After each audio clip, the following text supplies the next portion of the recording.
Wait, no redirect? Man, somebody owes me $100. And the show goes on.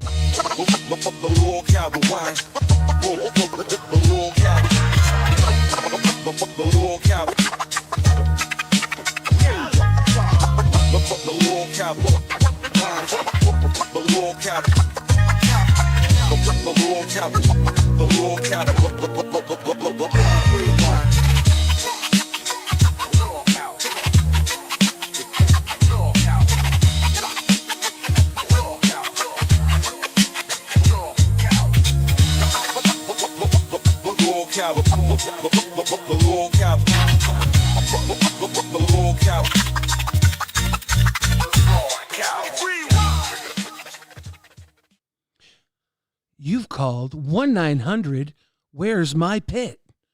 For just $9.99, you too can have your TTS read out live on Ricka LolcowRewind.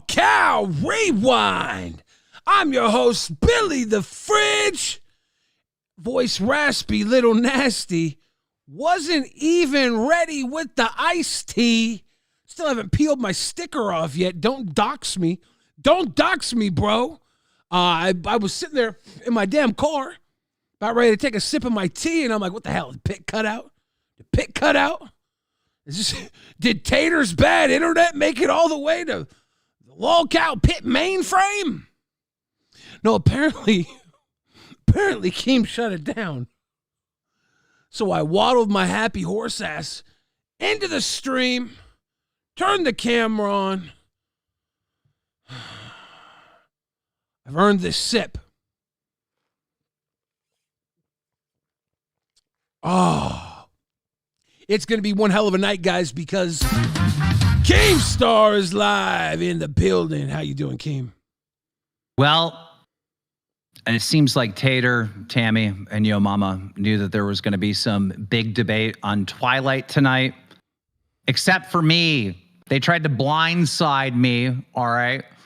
And I just don't think that's fair. I also don't think it's fair to talk shit and then run away and then only come back when Yo Mama is there to defend you. I think that makes you look like a fucking coward.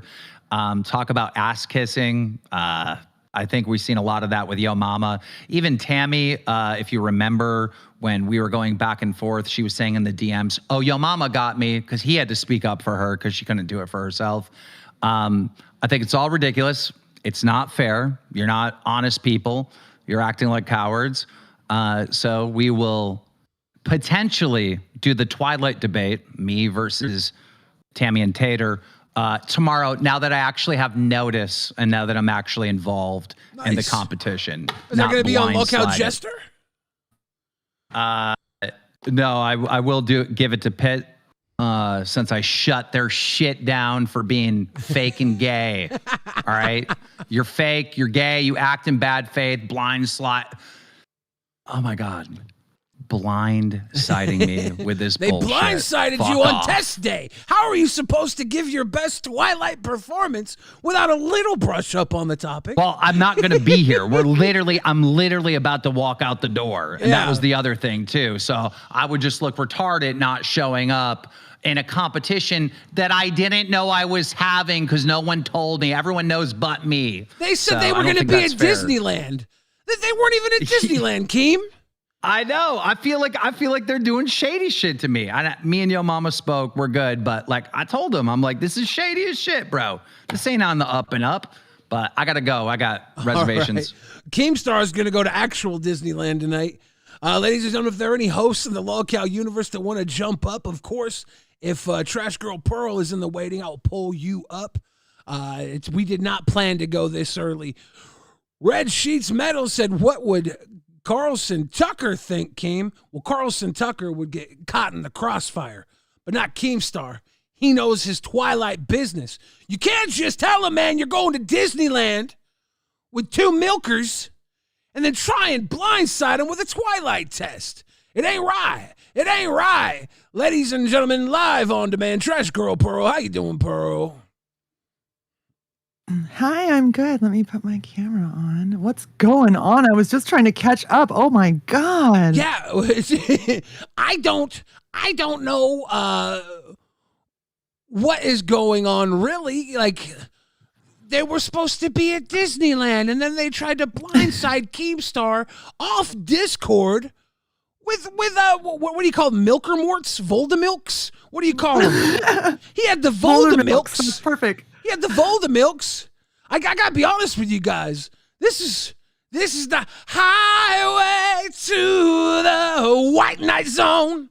He's going with the Voldemilks, the Milkermorts, trying to blindside Keemstar for a Twilight competition. Hey, if you guys want pit, maybe you should tell your guy not to be shady. All right?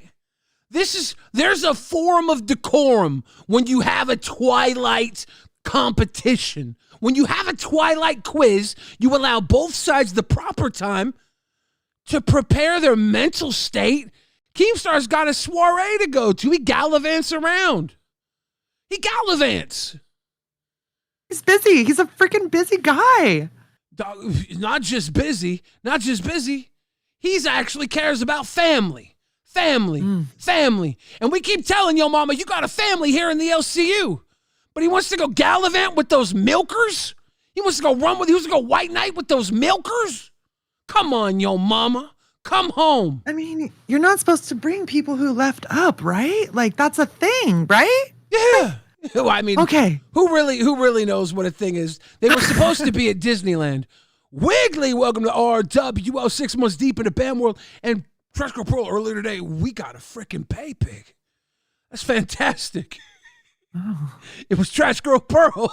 Fuck you. You were just saying, why do you think I don't do it when I'm on the thing?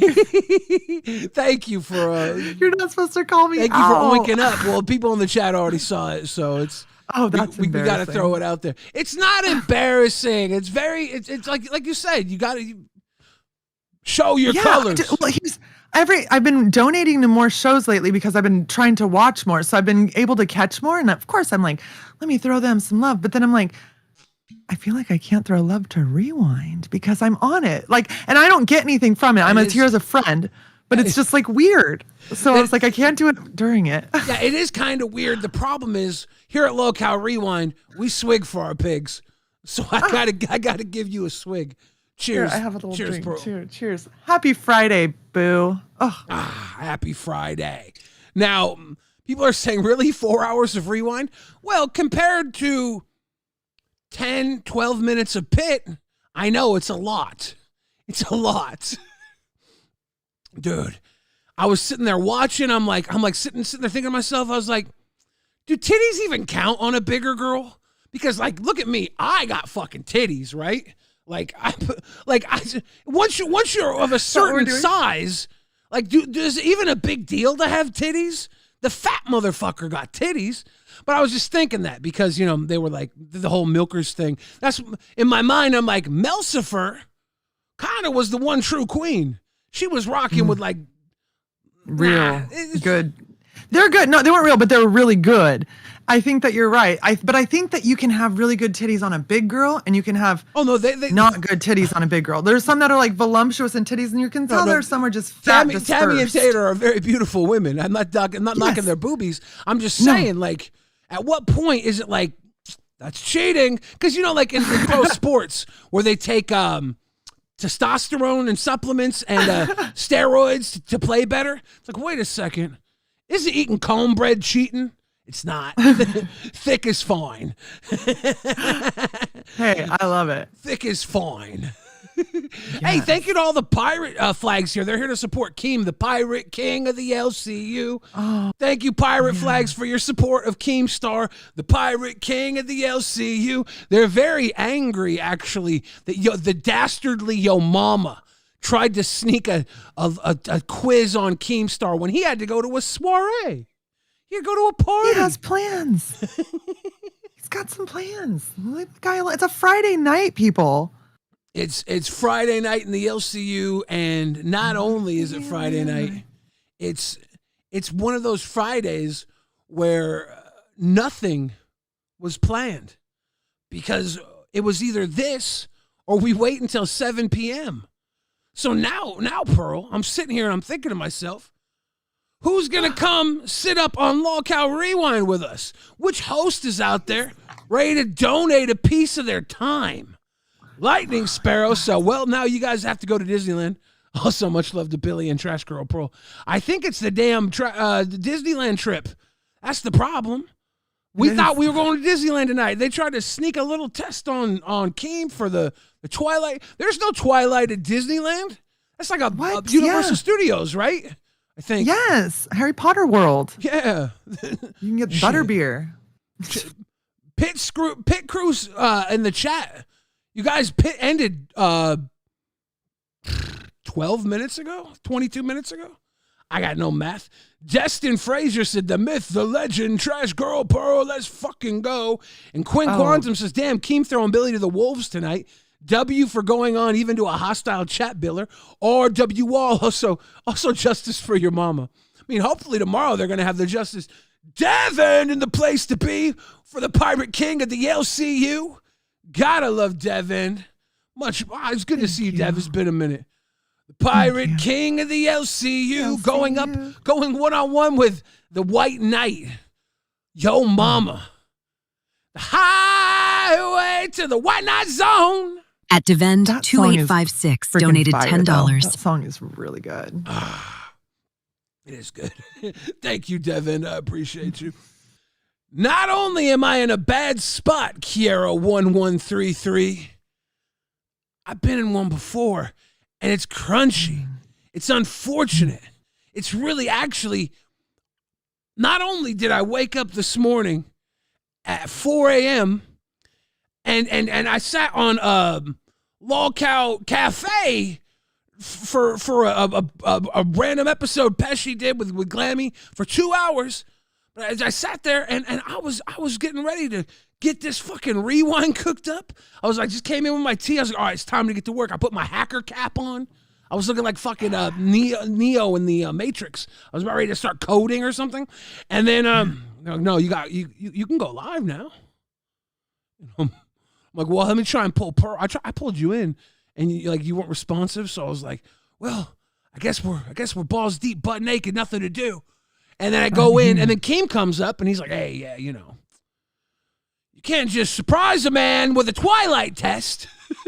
And I'm like, hey, no, you can't do that. You can't surprise a man with a 4-hour stream with no preparation. Right?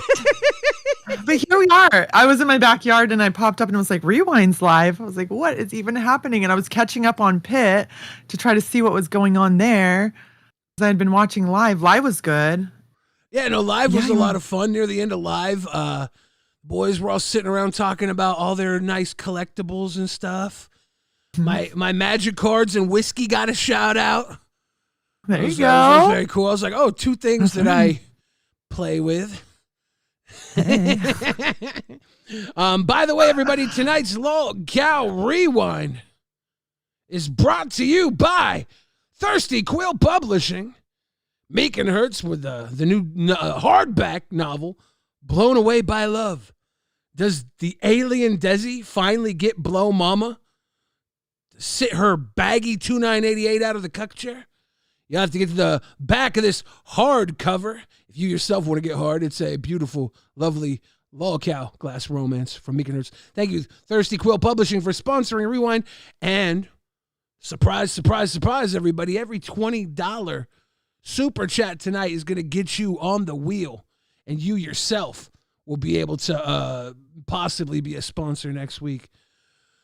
Oh, fun. That sounds fun. We should do hardcore psychedelics because we'll probably get really high in about an hour and a half, and then it's like 2 hours of just tripping balls. You have any peyote? I do not have any peyote. I don't either. I was gonna try and get you to do it. You know, in my state, I feel like you probably could get it, but it's not accessible right now. Ladies and gentlemen, the man of the hour, bringing you power. Behold, a pale horse Pale Horse, I see you in waiting. If anybody's watching and wants to get in waiting, this is the perfect time for you to jump up on LolcowRewind and have a party with the cool kids. Come hang out with us. One I'm more not cool, time. but I'll hang out. Pale Horse, you're live on LolcowRewind. How you doing? Sorry about that. I'm doing good. How are you guys doing tonight? It's a wild one. We got surprised by this unfortunate event for the pit crew. They're very angry. And they have tomatoes. Yeah, that didn't last long. No, it did not. The Dominator 87 says Boogie's car got towed as a prank. Yeah, Boogie's car got towed today on LolCow Live. Real quick, Trash Girl Pearl, you want to give a summary of how that went? Tina D's in the place to be. Tina D, welcome to LolcowRewind. I got to pull some up, so we're going to the Ricka R mode real quick. Okay. But you're still live. They can hear you, Tina. How you doing tonight? I don't know, man. I'm trying to see what everything's going on. I was sitting in my car for a second and it started pouring down rain. And then somebody said, "You better get inside and look at what's going on." Pit just got shut down. Yeah. Did you try and go watch LolCow Pit and realize it was only 11 minutes today? Yeah, but then I figured out what was going on. Yeah, Keem shut it down because he had the Milker Morts or the Voldemilks, however you want to call them, up on the show, and everything went to absolute shit after that. Come here, Angel. Come over here. Keem shut the stream down, and Okay, who's this? How you got up here? We got Trash Girl Pearl here with us as always, and a Pale Horse is a guy who's looking around to get a little recognition here in the LCU. He's capable of running some of the back end stuff. He said he wants to be a part of the world in any way that he possibly could, and I think I think I can bring us back now. Oh, nope, I can't. Son of a bitch! Give me a drink. People need to stop being so damn dirty. But Bailey, I came up here because listen, we're doing a goal today on the stream. And that's why I figured I'd text you because, I felt I had some clout that I could text old Billy the Fridge. Yeah. So that's why I text you, but I really didn't need you, bro. Well, I'm glad you didn't because I was like, I was supposed to do some stuff today and I had to push it off because I helped out with Cafe.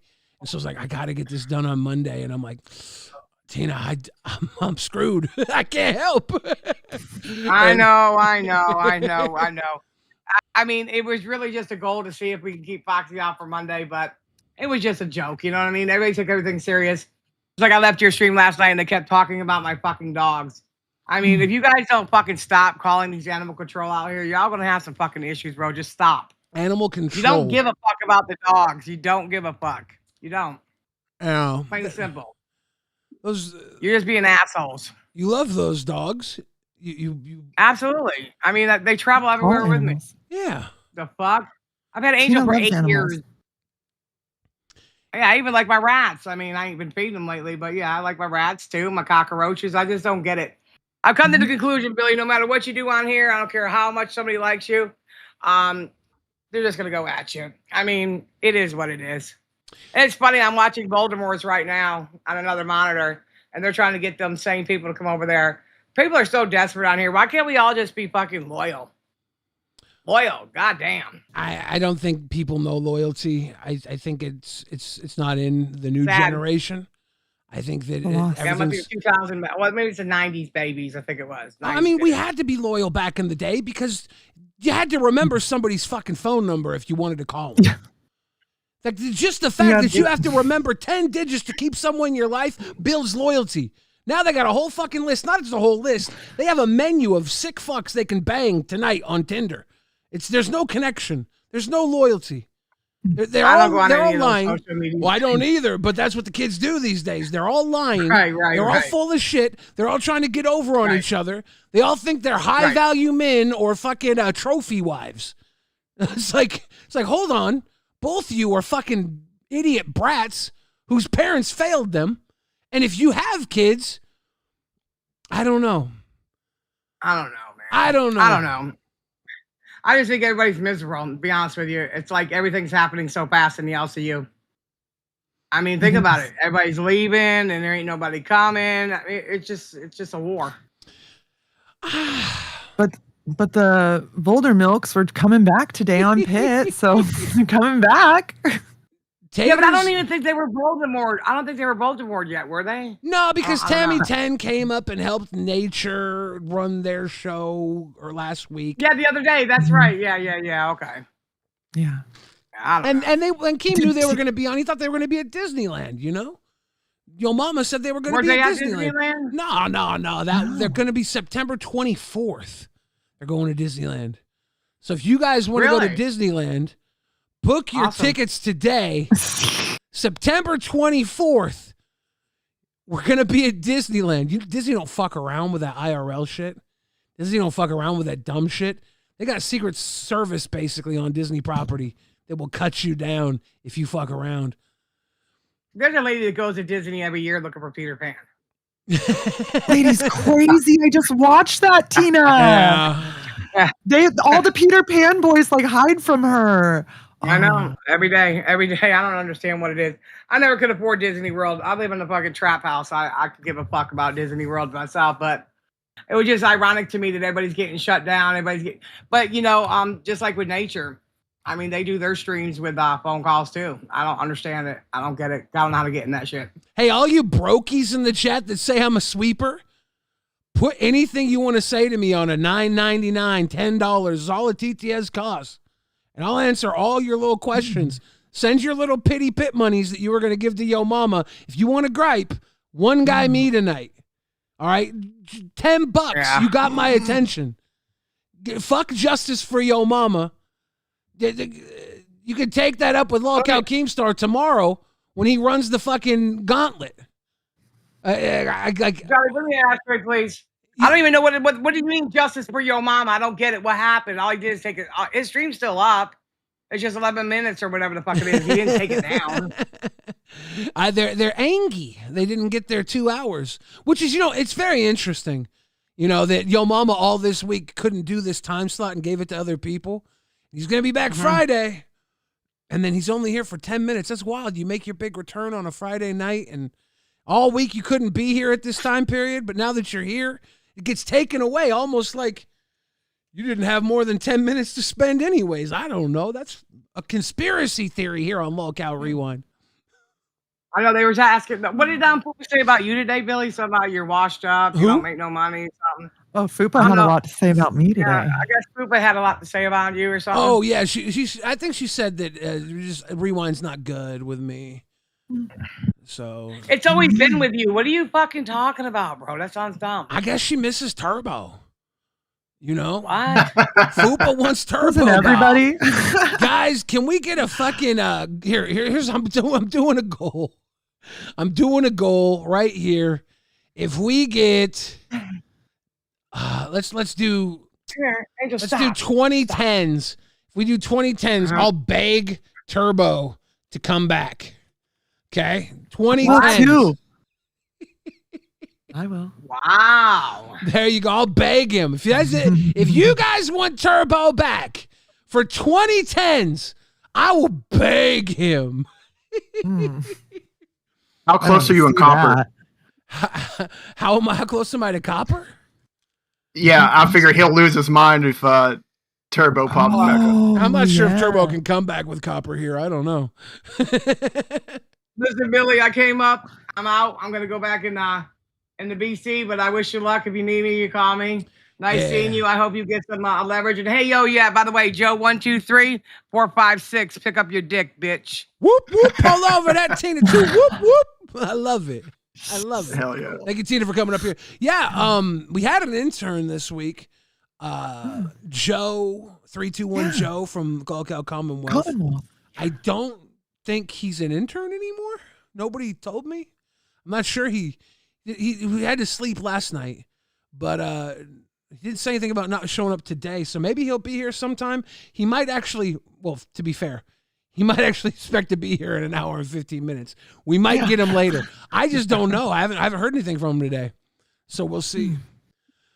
For all of the fans here that want to know what happened to Pitt, unfortunately, Yo Mama very disingenuously tried to surprise Keemstar with a Twilight quiz on a night where Keemstar was so busy.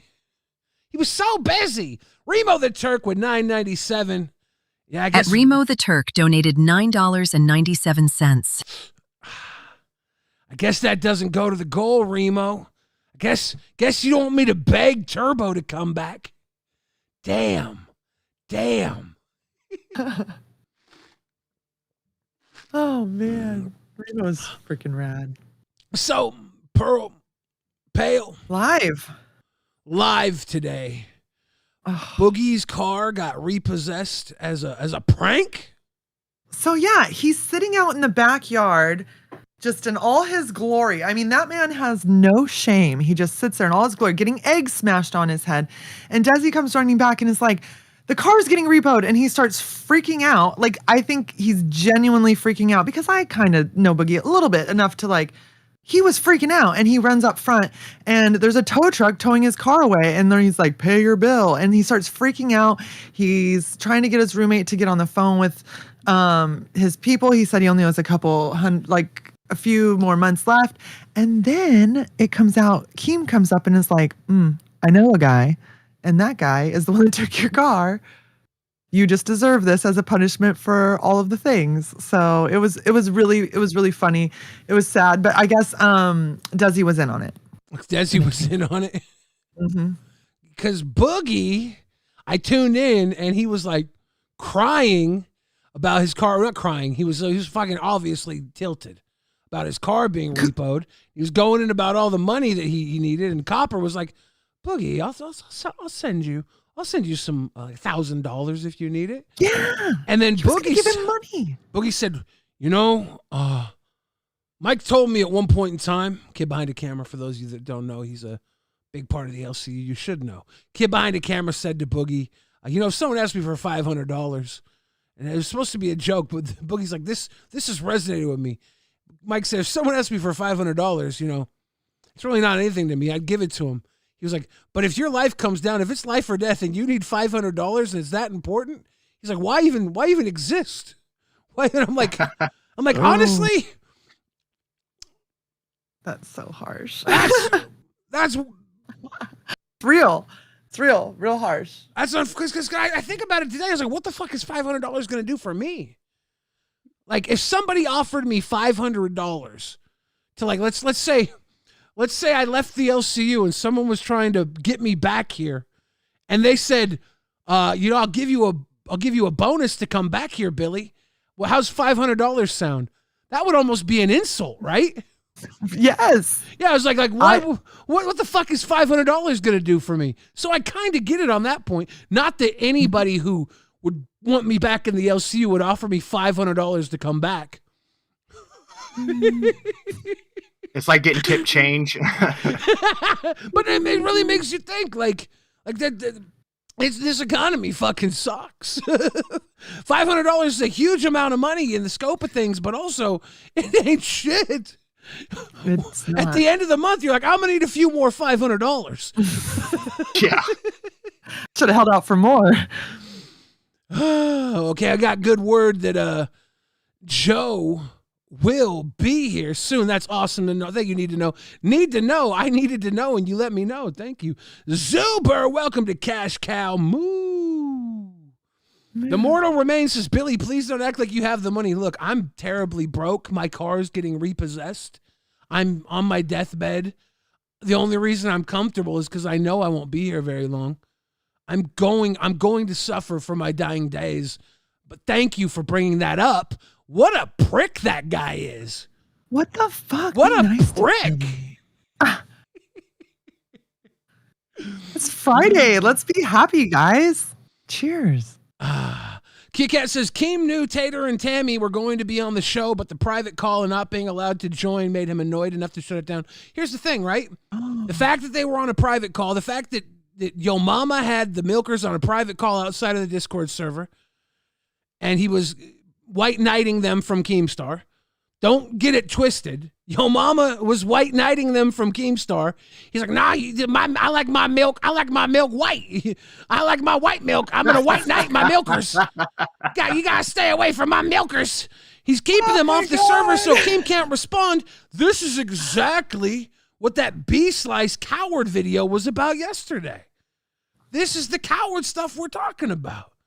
You gotta, if you're gonna use this platform and you're gonna come at Keemstar, you're gonna challenge him to a quiz, but you're not gonna even let him come up and talk live. I mean, honestly, Keem did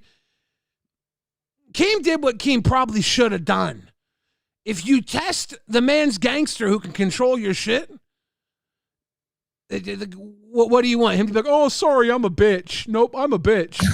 Bitch me out, big doggy. Bitch me out, big doggy. It's not going to happen. Exactly. It's true. Can I ask what it was the original genesis of you and your mama's beef? I know you guys have been at it for a long time. The original genesis? But what started it? He came up on Rewind one night saying that I took some sort of crummy deal with Keemstar that he would never take. Spoiler alert.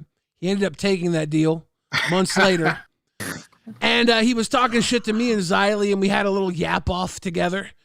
And then, he stuck around for a while. Keemstar liked the little yap off.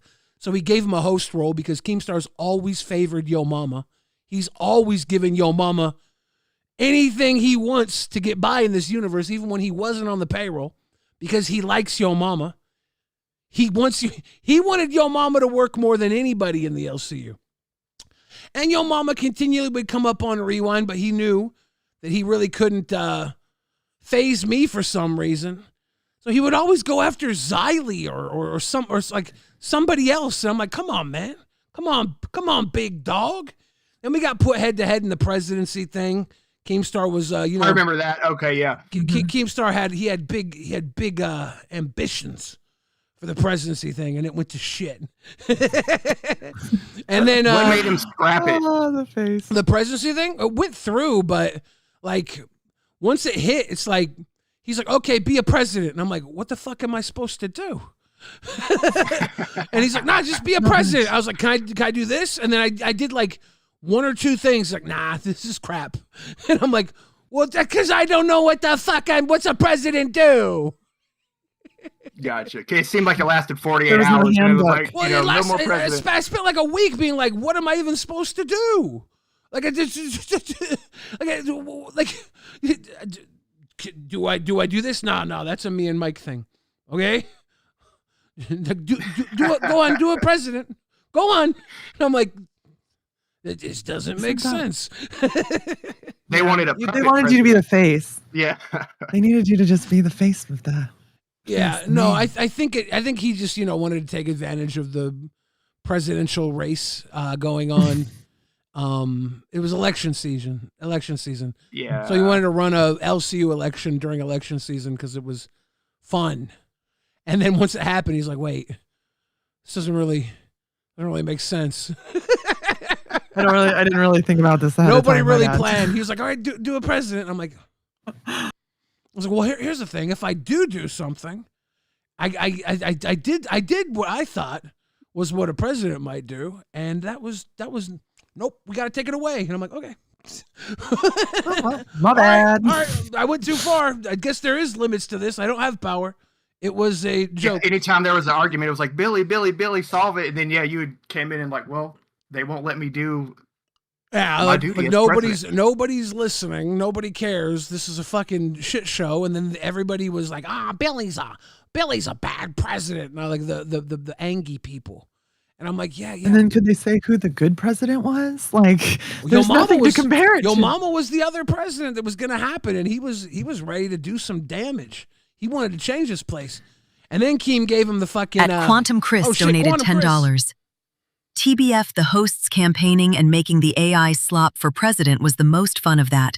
Yeah, so at least got some value out of it. It was months of like content, right? It was like, I think 2 months of build up. It was a lot of fun. Everybody, honestly, when it first happened, I made a little pitch for president. Then I saw exactly how it was happening, and everybody was being a part of it. And I was like, oh, I'm not gonna talk about this anymore because it doesn't look like something I'm interested in. And then somehow I got nominated and like, fuck, now I have to actually do some things. now I gotta try. At Metalis83 donated $10. I remember you buying an iPhone for that stupid presidential role because Keemstar can't stand green bubbles. Yeah. Since that fell through, you ought to invoice him what you paid for that phone. Well, to be fair, this is the phone that I bought and I don't use. It's not even charged, I don't think. This is a brand new iPhone that I bought to be president. Oh my God. But I did drive all the way to Fat Camp, and Keemstar did give me this 2-graded Pikachu Koro 1996 Puck Pokemon card, and that's pretty sweet. So I ain't tripping. I ain't tripping. He's been fucking good enough to me. Come on, like let's be real. This place has been fun. This place has been a lot of fun. So if I bought an iPhone that I literally never use, if I spend $1,000 on something for no good reason, I don't mean driving to Fat Camp. That was more, but I loved Fat Camp. I got to hang out with everybody, but then I left right afterwards. But it was a great goodbye. The phone, in the grand scheme of things, is what I'm saying, is a minimal expense. Doesn't matter. Mm-hmm. And I got this cool fucking Pikachu, so I'm on hog heaven, baby. I got this 1996 Koro magazine exclusive Pikachu. With the fucking the artist is wrong. It's a misprint. That's valuable. But yeah, I did buy this iPhone and literally only used it to talk to Keemstar and Mike and Boogie and Voldemort's because they were in position of power at the time. That's a presidential phone. I love that. That's like the red phone on the president's desk. It is. It's orange. Now I use it to hit a button and someone brings me a Diet Coke. Oh, fuck yeah. I need one of those. Oh, I just got wine brought to me, so I guess I do have one of those. Pale, what have you been watching lately here in the LC? What do you got your eye on?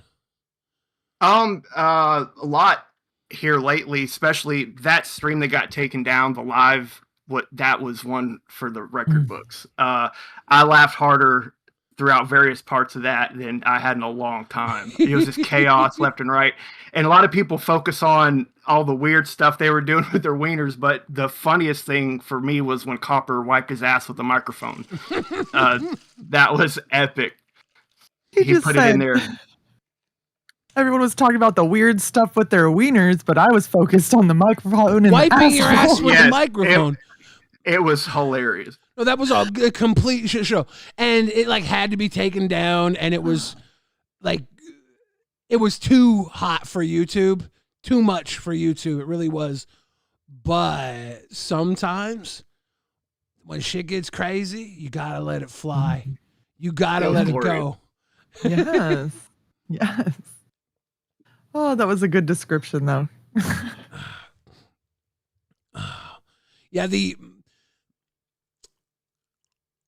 episode stayed up on my computer for like 6-7 hours after it was over because I had the window open. I was watching some of it. I was watching some of it, and I was like, I don't know if I can download this. It won't download because it's in the cache, right? I didn't know how to get it. I was like, I wish I could save this damn thing. I just watched a bit, and I was like, okay, fallen soldier, may you rest now. May you go down in history, because I knew it was already gone. I just, by the sake of bastardized technology, had access to it. A relic. It was like seeing a ghost. Somebody has it somewhere. I'm confident of that. I'm sure. You had to know at the time. Matt Snacks says, so when are we rewinding? We're literally not rewinding anything in particular because I wasn't planning on going live, so I have nothing to rewind. I was going to set up the show literally right now. So now I have to figure out what the fuck I'm doing live on the fly, but luckily I got Trash Girl Pearl and Pale Horse here with me. You know? If you guys wanted a better show than this, I mean, I wish I could give it to you. What do you want from us? Let us know. We've been motherfucked today.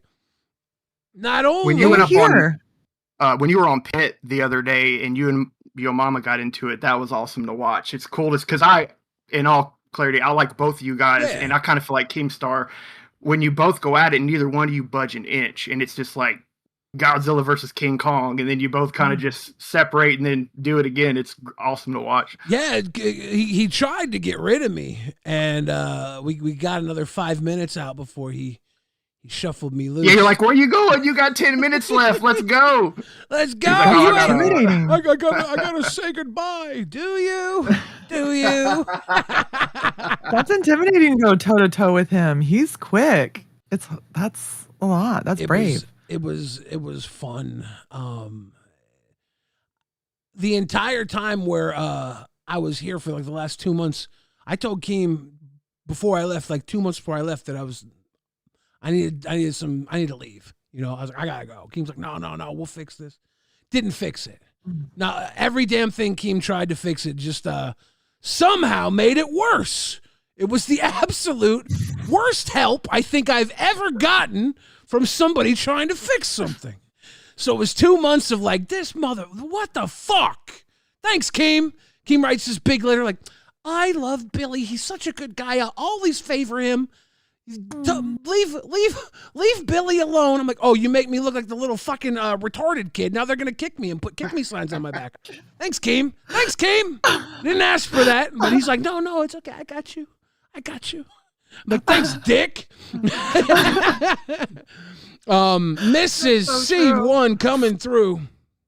Remember Boogie had his month where he was gay? He would have been a hay fever survivor. At Mrs.C1 donated $20.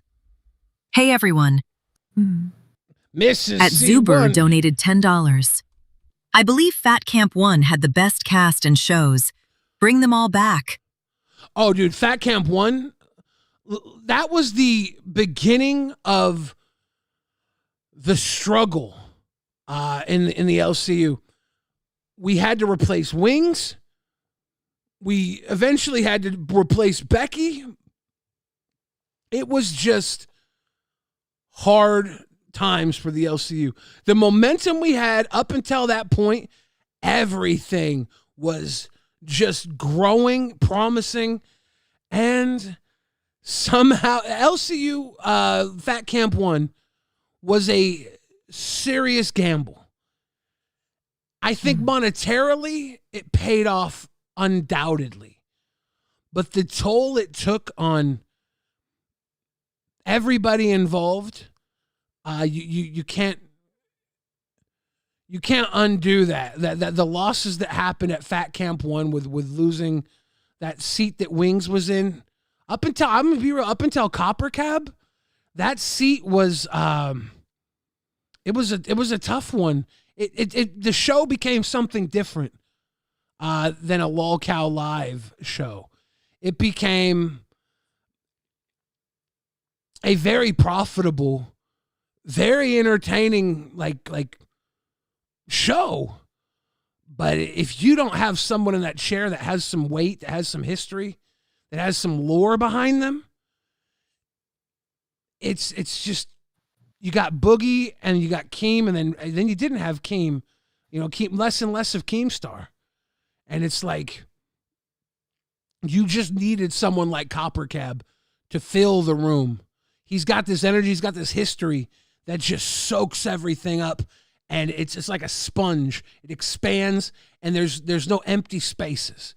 Up until Copper Cab, there was some empty spaces there. It was fun. I don't want to take away from like anybody in that seat. Even people will talk down on the turbo glammy days of LolCow Live, but I mean, even when it's slim pickings, they turn chicken shit into chicken salad.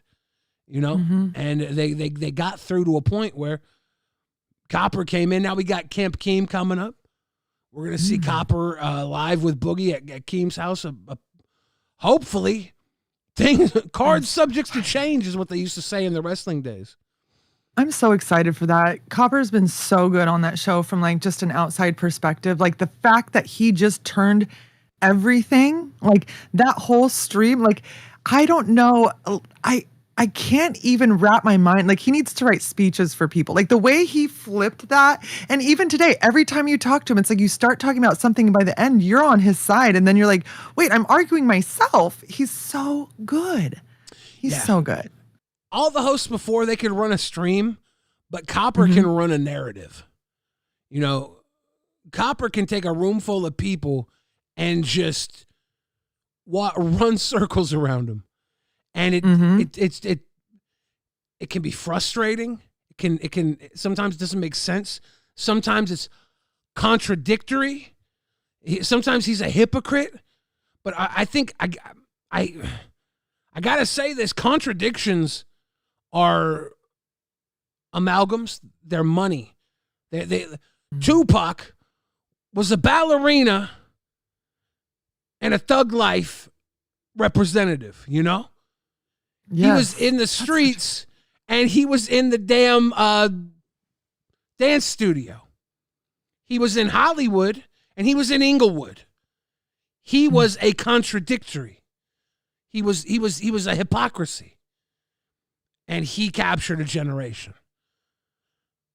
People who are contradictions will pull in one side while pushing the other side away, and the other side is getting pushed away.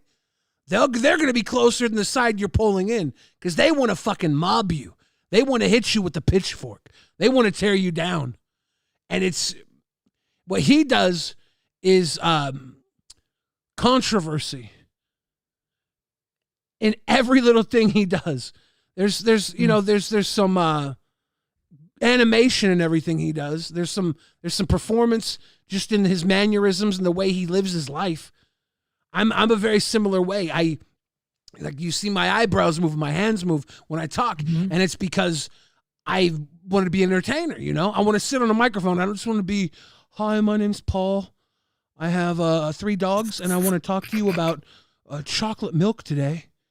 I really thought that maybe banana milk would be fun to try, but when I tried it, I went and got more chocolate. Chocolate milk's more my thing. Like that type of shit, I couldn't be that guy.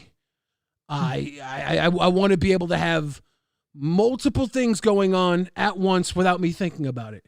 So I remember when I was young and I wanted to be a pro wrestler, you have to oversell everything. You have to, like, for instance, let's say you have a woman coming at you with ranch, right? A bottle of ranch, and you're like, that's a dream and a half. That sounds amazing. You're like, hypothetically, I'm not gonna let somebody pour ranch on me. You know, that's not the thing. So you go to grab them to get the ranch out of their hand, and maybe they fall right over you, and you check to see if they're okay. They don't have any signs of being hurt, but you know just earlier they were fighting with somebody else, and it looked pretty rough. So you, knowing it's physicality, knowing there's a camera on you, you place a hand over their throat, right? Because if they're going to start swinging, you want them to know, don't do it. You're not going to get far. And then you pull this other hand up like this because you're a performer. You've done pro wrestling. You know the more you move, the more the audience captures it, all right? The problem is in pro wrestling, there's something called color commentary. You might know Jim Ross, Gorilla Monsoon. They're the ones that sell what's happening. That's where Keemstar was supposed to come in. Instead, we had a guy, let's say his name is like Bro Bama. Bro Bama comes in and says, he tried to kill a woman. And you're like, well, where are we going with this? Where are we going with this? No, you're a woman. You're a woman abuser. You beat women. And you're like, wait a second, that's a crime. You're actually accusing me of a crime. What you're doing is defamation per se, slander edition. You're actually legally slandering me, and I could have a case against you and an entire network for allowing you to do it. So my boss should come in and say, look, obviously that's not what happened. Him and Glammy are good. We are performers here in the LCU. We put things over the top. We take risks and they pay off for the audience's entertainment. But no, the boss says, okay, yeah, let's slander. Let's call the guy Willie the Bridge. Let's slander Willie the Bridge and make him look like a horrible fucking piece of shit. Ruin his image, his public career, right? Let's do all that. Let's do all that. Then you think to yourself, wow, that's defamation per se. That's criminal. For someone to continue to do that after you tell them that there's no criminal case tied to it, you're not a criminal. You can't accuse someone of a crime on a public platform. you'd have a really good case against them if you wanted to take it to a court, right? You would think, right? But no. Sometimes you just play the fool. You play the pro wrestler and you let it slide off. But I needed a Gorilla Monsoon there and not a what is it? America's Most Wanted. I didn't need John Walsh. Yeah. Saying the criminal woman abuser Billy the Fridge. Like, what? Oh, What are you running here? What sort of shit show are you running here? oh, that must have been so hard for you. Like, I know I'm supposed to be like, that's tough, bro. Everything. Life is tough. That's true. Hey, this community is hard. I was watching back because everyone always says that live is so different and like it was so good back in the day. So I've been watching back a lot of those old ones and because I wanted to understand what they meant. And it was so different back in the day. Like you're saying, the Fat Camp 1 was such a different vibe. And why do you think it's changed? Like, what do you think? Oh, there's too many people, retards. or there's too many fucking idiots here. When Keemstar put together the LCU right off the bat, there was actually talented people with acumen in history. And then Why did the talented people go? Well, because Keemstar treats his toys like fucking Sid from Toy Story. He's like, we're gonna shave your head and we're gonna glue this to you. You're gonna walk out on a fucking a spike. And by the way, Keem, if you're watching and you disagree with this, I'm in the Discord. Like, you can come up and talk if you want. I'm not gonna yo mama your ass, but you're welcome. You're welcome to have the conversation. Not the Toy Story kid. For me, a lot of the magic in the beginning was when Wings and Keem would get into it. Like it was Wings and Keem were just going back and forth constantly, and it was just magic. Oh yeah, well that was part of the beauty of LolCow Live was Wings and Keem having their dynamic. Boogie being the crash out. Like Tommy C will say, I just got out of there right before they started making real money, and it's like, do you think you lost out? You think you missed out on real money, Tommy? Because the real money came in when Keemstar took over your position. It wasn't like if you would have just waited it out, you, Boogie, and Wings would have fucking made doctor money. This isn't a fucking 33 and a third podcast or whatever it was that he had. This is a baited podcast. Keem takes 50% for a reason. Yeah. But everybody, every old warrior will tell their war story different. So I get it. True. I get it. You want to brag. You want to talk about what shoulda, coulda been. I shoulda, coulda, woulda been a fucking pro wrestler. And I chose music instead. And instead of having a world championship belt, I have a small YouTube channel that has a couple of million plus videos and a few scragglers below that. It's not very impressive, but it's mine. It's got some bangers on it. It's got some bangers. So yeah. How far did you walk on that treadmill in that one video? I think one of your earliest ones. I think we just wrapped the verses 3 or 4 times. That's okay. That's the Raisin Hell video I put together. I popped off on Reddit early on. It was pretty sweet little video actually. Lieutenant Dark Ghost says, thought this was LolcowRewind, not LolCow Hangout. Come on, Billy, lock in. There's nothing to lock in. This is 4 hours of Yo Mama did 10 minutes. What did we sign up? Yo Mama went 10 minutes with the 2 big-tittied women, which is, 10 minutes is pretty good. I would have gone for a marathon, Oh my God. but, Keem shut him down, and it was either, nah, I'm not going to be here for an hour and 40 minutes, which was probably the reasonable choice. But I decided to jump in, pop off, and have the LolCow Hangout show. One, because it was an opportunity to take it easy.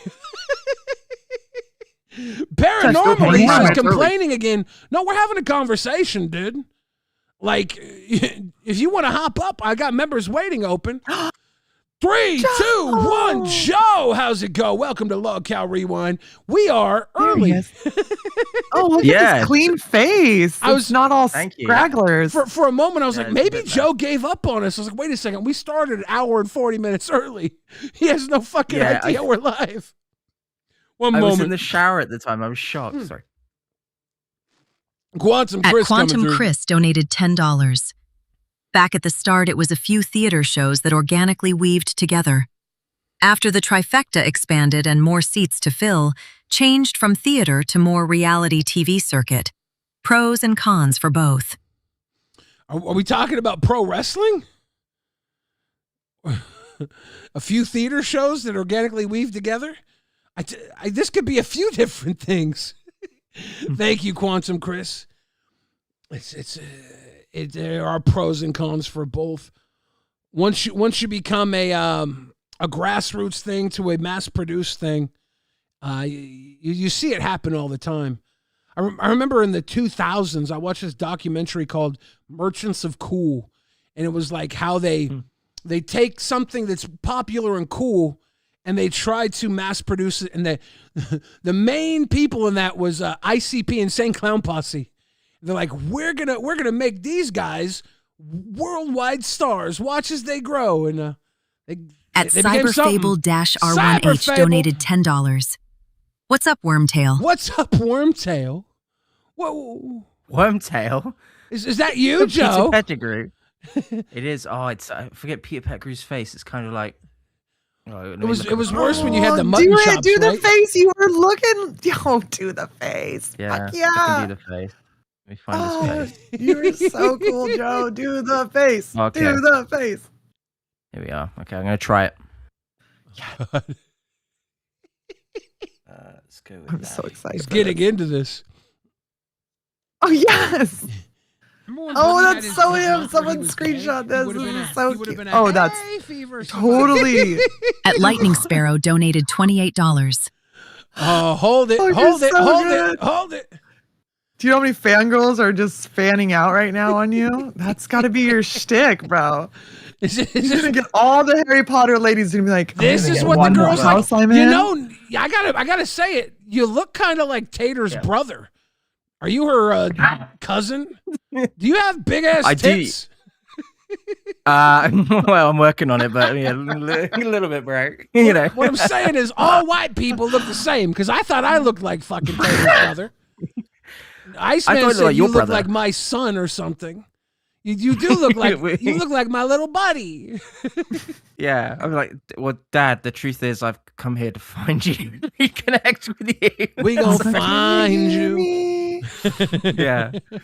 Oh, it's beautiful. No, it's good to see you again as well, Trash Girl. And who's this gentleman, Pale Horse? Are you interning as well, my friend? Not quite yet, but hopefully someday we'll see. Pale Horse, yeah, he's beard. got aspirations here in the LCU. He came up actually, I think, the day before you did and hung out with us for a bit. And then you came up, and I hadn't seen Pale for a while. So when he was in waiting today, I was like, hey, perfect time to pull him up because this LolcowRewind has 220 minutes.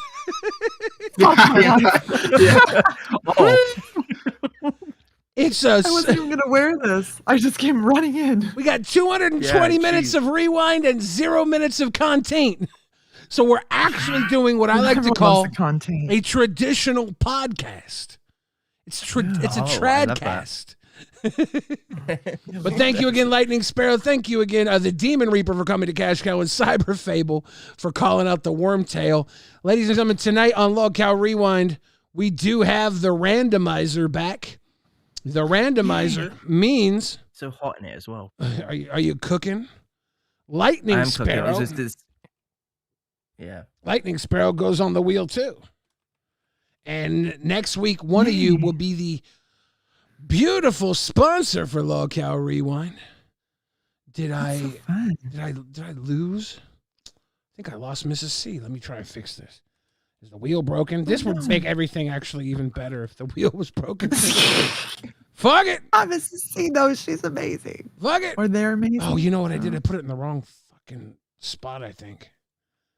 Pop. Nope. Pop, pop. God, This is why I got to do this off air. Holy shit. Fuck it. We'll do it live. Now we did it? Nope. There we go. Everything's fine. Ladies and gentlemen, the Rewind Randomizer is the best deal in advertising you could ever get. Can Joe check his oil? Do you know what check your oil means? Isn't that something to do with? Isn't that like a finger up the butthole arse? thing? Yeah, I think it's supposed to see if you have any residue or something. You're not going to do it. I just want to know if you knew what it meant. I do, but I'm kind of ashamed that I do know what it means. Interesting. We should ask Joe obscure, nasty things and see if you have any idea what they are. Do you think there's something that we could ask you that you would lie about and pretend like you didn't know because it's that icky? Would you be like, oh no, I have no idea. That I've done.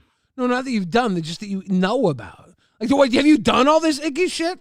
Are you a scat man? Well, no, and nothing crazy. No. Skip it up. You are a scat man. Yeah, but I just remember that from the old Review Tech USA intros. That was that. Right? Chris Fu says usually someone else checks your oil. What? I've never oil checked before.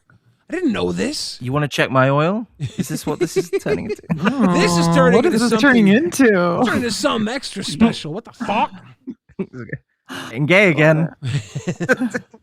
321 Joe, you're from Local Commonwealth. The Commonwealth. I saw today you were on there with Iceman, and it was a hell of a struggle. Keemstar was talking about breaking you up.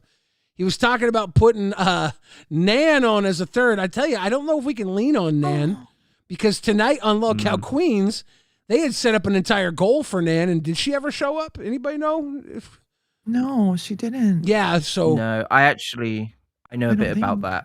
What happened? Is it private? What's the tea? Is she okay? So let me say this first of all, because I know people have been worrying about her because she's a beloved figure in the LCU. What I can tell you is that she's not come to any harm or is in any danger or any kind of dangerous situation has befallen her. I want to assure the audience of that. Second thing to say is that, as I understand it, they're kind of the pressures of the environment. So you folks have shown her a lot of love, and she really is aware of that. Of course, it's quite, as you can imagine, I'm sure, folks, quite intimidating to go from kind of the job that she has into an environment where she's on the internet in front of a lot of people. Yeah. And so what I think will happen, and something that I will say to Keem, if you're watching this, even if she can only do it in bits and pieces, I will gladly, because the thing is, I, of course, in a completely different medium from this, I work with students. And not to say that I'm teaching her anything, but just simply being there as someone that she can talk to and kind of take it in steps is something that I do, and something that I'm absolutely happy to do for Nan, because she's a lovely woman. Dog, are you grooming Nan? How did you know? Let's put my wine out. It's time to do that oil check, Billy. What does it mean? Are you taking care of her? Are you gonna help raise her? Are you gonna keep her on the up and up? What grooming did you think I meant? But that's the oil check, Billy. And she reminds me very much of a woman who took me in when I was homeless a long time ago. And she was just as kind, just as thoughtful, and just kind of, I don't know, it just hit something in me. And of course she's a lovely person in her own right, but anything I could do for her. Yeah, Harl the Instigator coming through. It's going to take a second I'm just going to say this. Wrap it up, Harl the Charles Instigator Dickens. Donated $9.99. You're not being paid by the letter. Wrap it up, Charles Dickens. You're not being paid by the letter. Too fucking good. Would you say that you might have a what is it? You're very verbose, right? Verbose. Oh, I just have to look up that word. That's one I haven't come across if before. you look here, fancy pants. Oh. I thought you were all about the teaching. Come on, Mr. Educated. I know a lot of $10 words. That one only clocks in at $7.45. Precisely, exactly. That's the no. It is true. That comes from the reading. Because I don't know if a bit of a trivia. I'm actually a PhD student. Nice. So kind of the required reading, I think, is rubbing off on me. But, I've been doing that for a couple of years, so I think it has inflated my sentences a lot. Kimberly Dutchley, welcome to Band World. Yeah, a lot of people would say that you could keep it simple, stupid. You ever hear that in speech? In speech, it's called KISS. It's the KISS method. When you're debating or telling a speech and trying to get something over with people, keep it simple, stupid. When you're talking to an audience, you have to always keep in mind the lowest common denominator. Stupid people will think, when they hear you talk, they'll think, "Shut up, queer." So you got to keep that. You got to keep that in mind. I love that so much. Tell me that. Look who it is. Welcome. We were talking about you. Were your The ears champ burning? is here. How you doing? You went through a whole fucking box of omelets today. Yeah. I thought we were gonna run out of eggs. We bought like 3 packs of them. Well, Aubrey bought 3 packs. You guys, of are them. you Costco people? And, no. My in-laws are. My mother and father go to Costco and they'll go and pick us stuff up. You can get a Like, lot of they'll ask eggs at what we Costco. want. Do you? Yeah. Yeah, you Really? can get a lot of eggs at Costco for A lot very of cheap. flats. Yeah. I think they have a 5 dozen flat or a 3 dozen flat. It's like 4 or 5. Oh, I don't know. I haven't bought eggs for a while. He's like, I don't want to put more eggs on my head. Can we not say eggs, motherfuckers? Please shut the fuck up about eggs. Copper, are you here to audition for the part? I'm gonna be honest. Tell me what I'm auditioning for. Okay, I can so audition. this gentleman here, 321 Joe, he is a PhD teacher. He's an accredited scholar. He is top of his game at I don't know if he's at Oxnard, Oxford, Oxnard. Which Ox was it? Oh, you mean Oxford? Yeah. No, I don't attend that institution. Oh, it wasn't Say that Oxford. again. Oxford. Okay, so but he teaches theater, and we're thinking about putting together a production here tonight. LolcowRewind presents, and I wasn't sure if we were going to go for a role of Flagstaff, Falstaff. false shit. What'd you say? Sorry.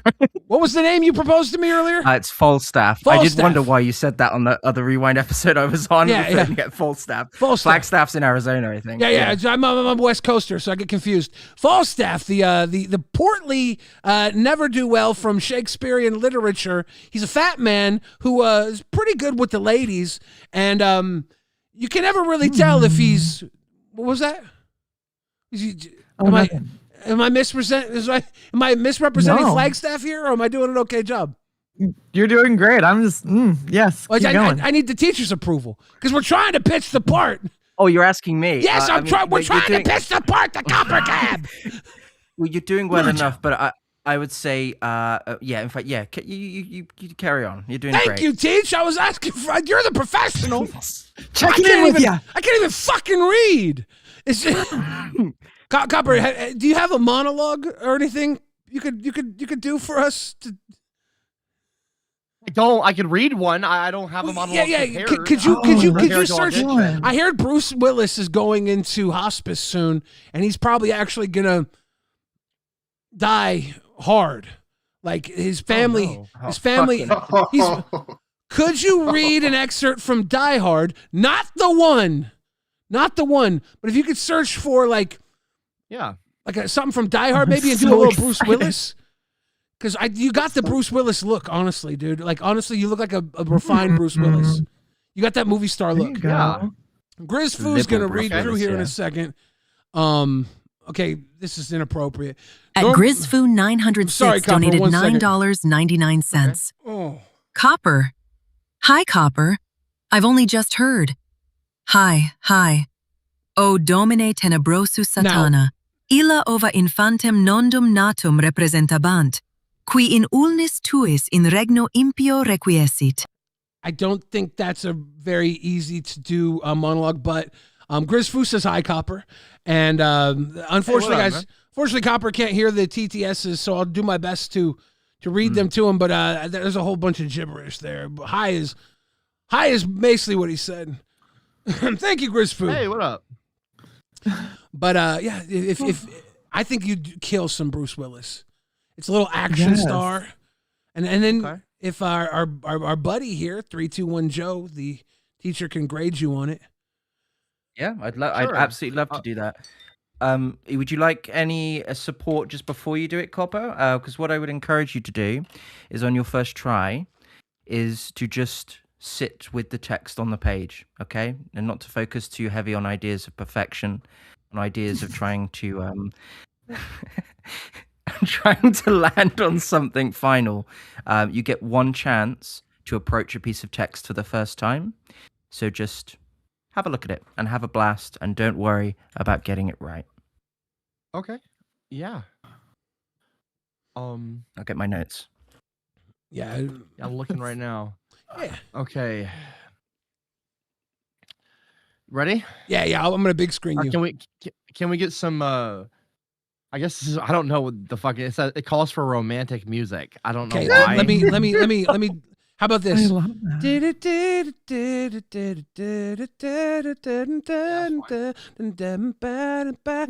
Buddy had his month where he was gay. He would have been a hay fever survivor. At Diazent 117 donated $20. This is for Copper and Pearl. Love you guys in the voice chat. It's amazing and actual great times, Billy. Love you too. Much love, Diaz. Thank you. I shout out to the voice chat. We were talking in there the other day. Oh shit, Copper's killing it right now.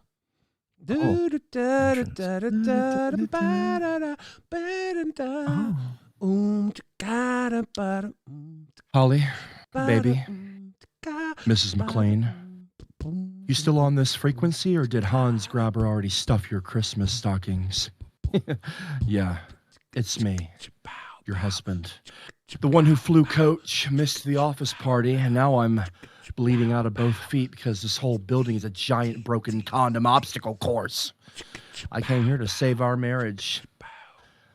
The music. Oh, yeah. Sorry. Instead, I spent the last 2 hours crawling through a ventilation shaft that felt like the world's longest, dustiest, most judgmental asshole. Every time I spent the last 2 hours crawling through that shaft, as I inched forward my dick. Wait, what? Whoa. Every time I inched whoa, forward whoa. my dick dragged across the. Hold on. Ooh, yeah. I'm gonna keep reading. Okay. Yeah. Every Don't time fall I. out. At Mal Meowser donated Oh shit! 1 $10. second. Dono coming through. Sorry, Amistrobin Copper. Sorry, Copper. Hazarta. Keep it. Go Tantir good. Manov That's- Mansizon Hazanzobar. Thank you. Sumunda We're Ropsa. almost there. Darhis Haikur Dunsderotsa. Kanda. Conda.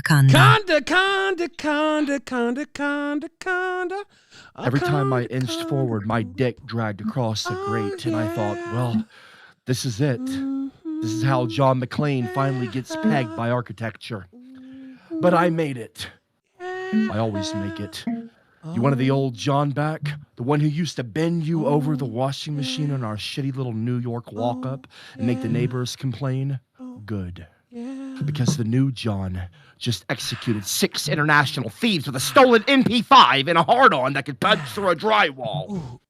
I'm coming up there, Holly. Not to talk. No. Not to work on our communication. I'm coming up there to put that fang on you. Put that big fancy, I'm going to have you on that big fancy executive desk, hike that little black dress around your waist, and fuck the corporate out of you until the only merger you remember is my cock merging with your guts. Is this from the movie? I think I'm going to grab that. I'm going to grab that pretty blonde hair like it's a fire hose. I'm going to make you say, "Knock it," while I'm balls deep in your leaving lipstick on the speakerphone. I'm going to come so hard. Not be from a This Bruce is really Willis. hard. This is not just Die Hard. This is Die I'm Hard gonna on. keep going. Yeah, you got this. You're doing great. You're doing great. I've never heard this before in my life. I'm gonna come so hard on those Christmas lights that the whole 30th floor looks like a crime scene. and a wet dream. And when Hans tries to give his little speech about the bonds, I'm going to throw him off the roof mid-sentence just so I can get back to rearranging your insides, bitch. Yeah. You hear that explosion? Oh. Can I get an explosion sound effect? That was my patience. I need a zipper too. You hear this zipper? That's the real hostage situation. So stay right in that office, legs open and radio on. Shaboing. When the door flies off the hinges, don't scream, John! Scream, yippee-ki-yay, fill me up, motherfucker. Daddy's home. And this time, he's not leaving until the building and your pussy are condemned. How's that? Scene! Okay. Okay, Joe, you're I the just professional. realized at the end of it, it says the name of it is called, right. Well, I don't want to, is it okay? Dick Hard? Oh, that was, see, It's a Die Hard parody. You might have got That's the a wrong sex script, porn. but I think, you delivered it, in my opinion, well, but I'm not the professional. I can't give you a... This ain't Yeah. Die Hard. I can't Triple X give- is Hustler 2013. Sorry. It's a Oh my parody. God, I thought it was My really from apologies. Die Yeah. Hard this whole time. And I was like, I did isn't this as well. supposed to be a Christmas movie? Yeah. How is this in a Yeah. Christmas movie? I was like, Sorry, I didn't mean to interrupt you. Billy. Hans Gruber is more like Hans Grabber in this one. Oh. No? Got a little confusing. That's good. Is it Nakatomi Tower? I don't know. I'm as erect as... me, Tower. All right, I'm going to get out of here, y'all. Sorry. Okay, Well, bye. you gotta, Wait, did I get the part? you gotta get a grade, right? Joe, what's the grade? You're the professional. Sure. So I've got this. You want me to go straight to the grade, or do you want specific feedback, Copper? I want feedback. I don't know. You got time for feedback, You Copper? want feedback. Sure. You got why time? not? Okay, sure. So I'll give some good feedback first, and then I'll I'm go sweating, to kind of like- the critiques. You did a... I'm nervous so now. you The have- grade. Sure. So you come to the presentation of the speech. Well, typically what we would do is I would ask you to interpret your own work first, because once I start saying things, I'm going to pollute your interpretation of your own performance. But since we're not here for that, I'm going to go straight to the feedback. You're not So getting what I paid would by say the first of all is- word. Very well. Okay, here we go. So you come with a really nice amount of gravity, a nice amount of weight to the role. You bring a lot of weight to the role. Okay. Weight, I okay. think that kind of you're Seems very targeted. Yeah, you're Seems like a harsh word to use right now. You exemplify what Yevgeny Vakhtangov called in the beginning of the previous century creative individuality. You performed it with the assets that you have creatively as an artist that only you could bring. I felt that was Copper's piece of work and not just a reading of a speech into a microphone, which would have been something you could have fallen into. You had a lot of vocal clarity. Kind of let's move straight to the criticisms though. A big issue with the delivery of your speech that I'm finding that's at the heart of everything I've written down here is that there is no through line as you move between one justification to another. And so when you talk about, railing this person on the desk, I don't feel that there's a connection between that and the next point you make. The thoughts He you didn't have in your write head. the Connection fucking between my thing. He penis performed and- it. No, He performed regardless, it. Are you judging the writer there or the should be- performance? the performer has to have there has to be a demonstration of psychological continuity between the various points that we can identify in the text. One thought leads to another, right? And that flow is missing currently from your work. I would also argue there's some issues with your muscular tension. You hold way too much tension in your shoulders. And what that means is that you're kind of like this, and it actually removes possibility from your work. You He's remember got when short I came on here spine and did that? Jimothy disease. That's fucked up. I'm very sorry to You're hear being that. ableist, I thought dude. he was big. No, he's got those fucking Brock Lesnar trapezius. He's a built boy. Yeah. Oh, that's fucking And Willis. so, yeah. He's doing talking Bruce shit on right your now. posture. Copper's doing Bruce Willis. That's so good. That's so good. Yeah. He was doing the Bruce Also, Willis traps. it's just- He was trying to make his traps. There's one last point. I don't mean this in any kind of funny way or anything, but you've got a shine on the top of your head, and that's quite distracting from the performance that you're giving. So we could just buff You that can't out. say that word, And Joe. then- At PokeGaga23 fired. donated $9.99. Joe, you were Nice try, Rostov. what are You ain't fooling me. what? Poke Gaga. Yeah, who is? Why is this Rostov and is this two Rostovs in a trench coat? The fuck is going on here? Grizz At Foo. Grizzfoo 906 donated $9.99. You pissed him off. You ran him off, dude. You ran Billy, off can you Coppercat. ask Kuiper why he's so intolerant of moment. other And I want to religions? demonstrate something to the And audience. follow up, is he related to high satanic priest Bocephus Kittrell? I would have asked him, Grizz Foo, but fucking Joe ran him off with his. I'm going to be real, Joe. I don't believe that criticism was what you would do to your students. If poor Nan. Oh, no, not at all. I would never do that to a student. You just motherfucked him?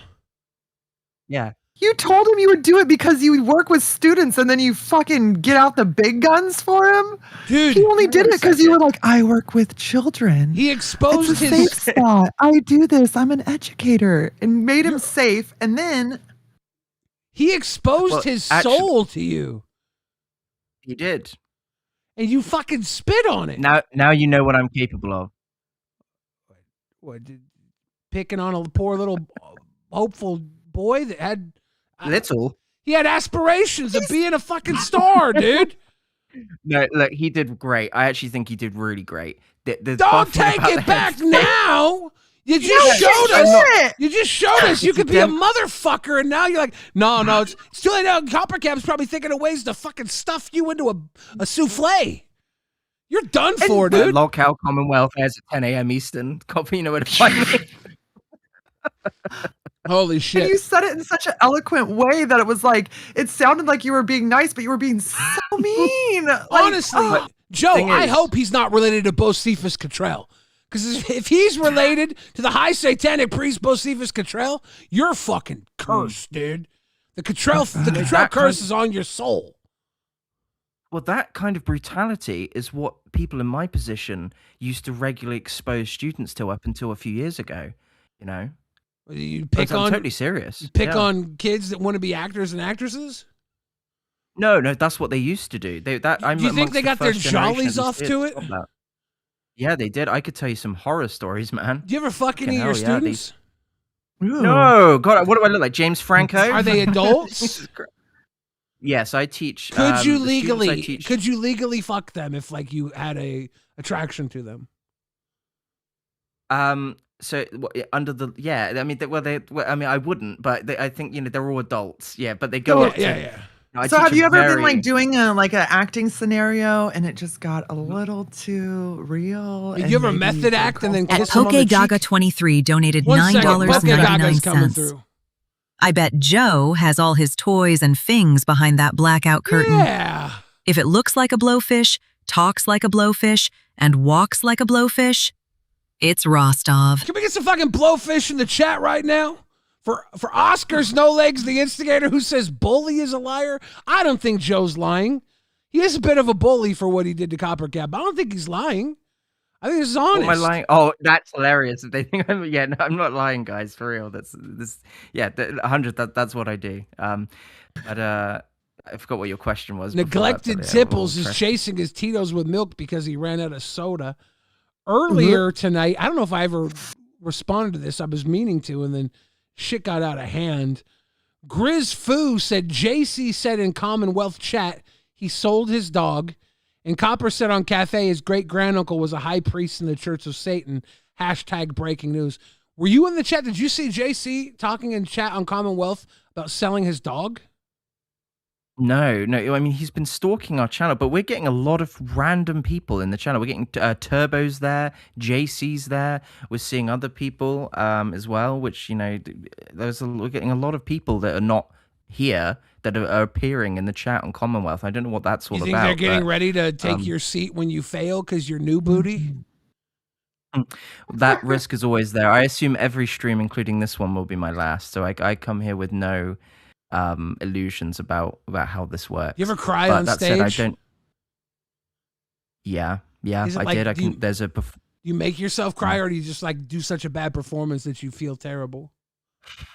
Well, the hardest thing I did was I think it was it was 2 hours. It was about 30 pages front and back of A4 paper. Don't know if that's the same size in the US. Might not be. I have no idea what A4 paper is. Sure, that size. And that was a monologue. We call that paper here. It was always solo act. Thank you. And, no one says I did A4, that. but cool.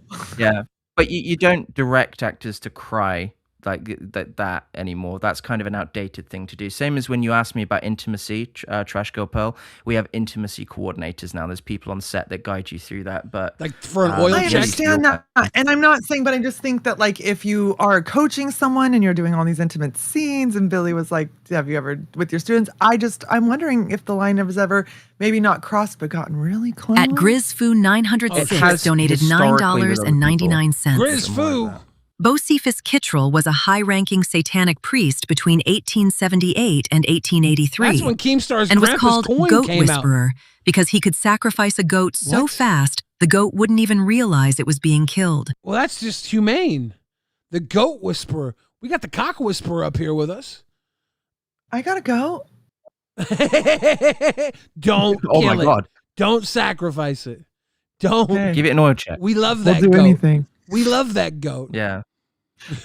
Han Solo says A4 is printer paper.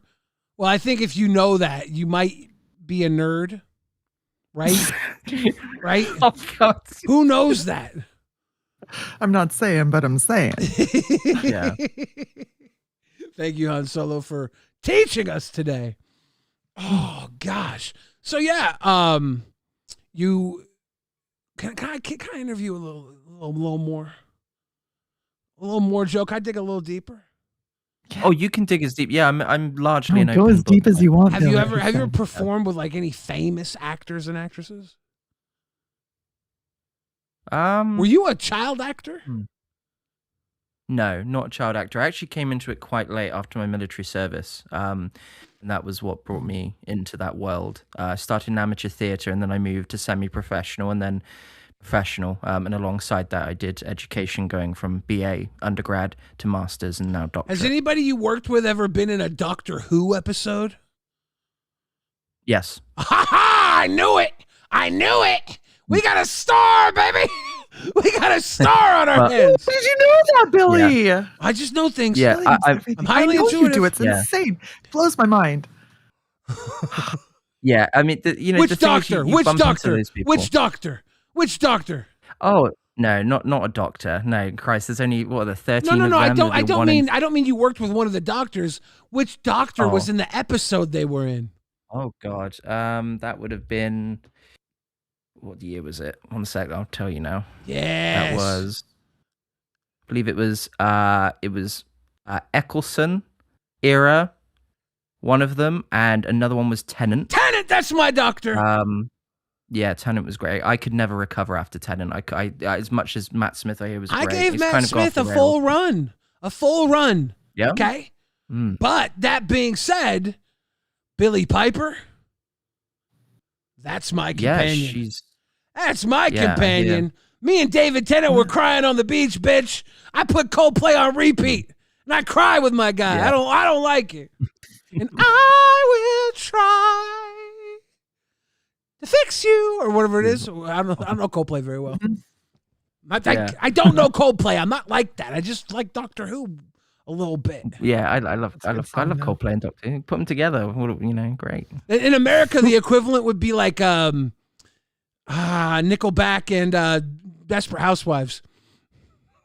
Oh. Hey, That's a come on! You combination. don't give yourselves credit. You don't give yourselves credit. Like some of the best, like what you did with The Office, right? I love the UK version, but the US Office, my God, you guys knocked it out of the park. Breaking Bad, what you did for television with The Sopranos, Breaking Bad, The Wire, you changed television by doing that. And also, most of the work here in the UK comes from your industry because you make stuff in our country.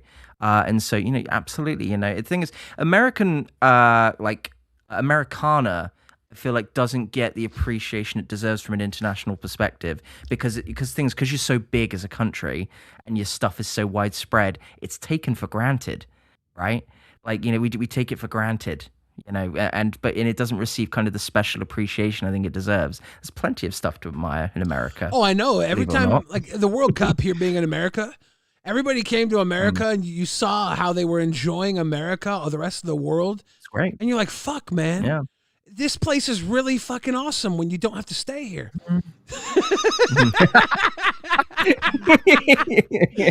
From an outside perspective, it's lovely.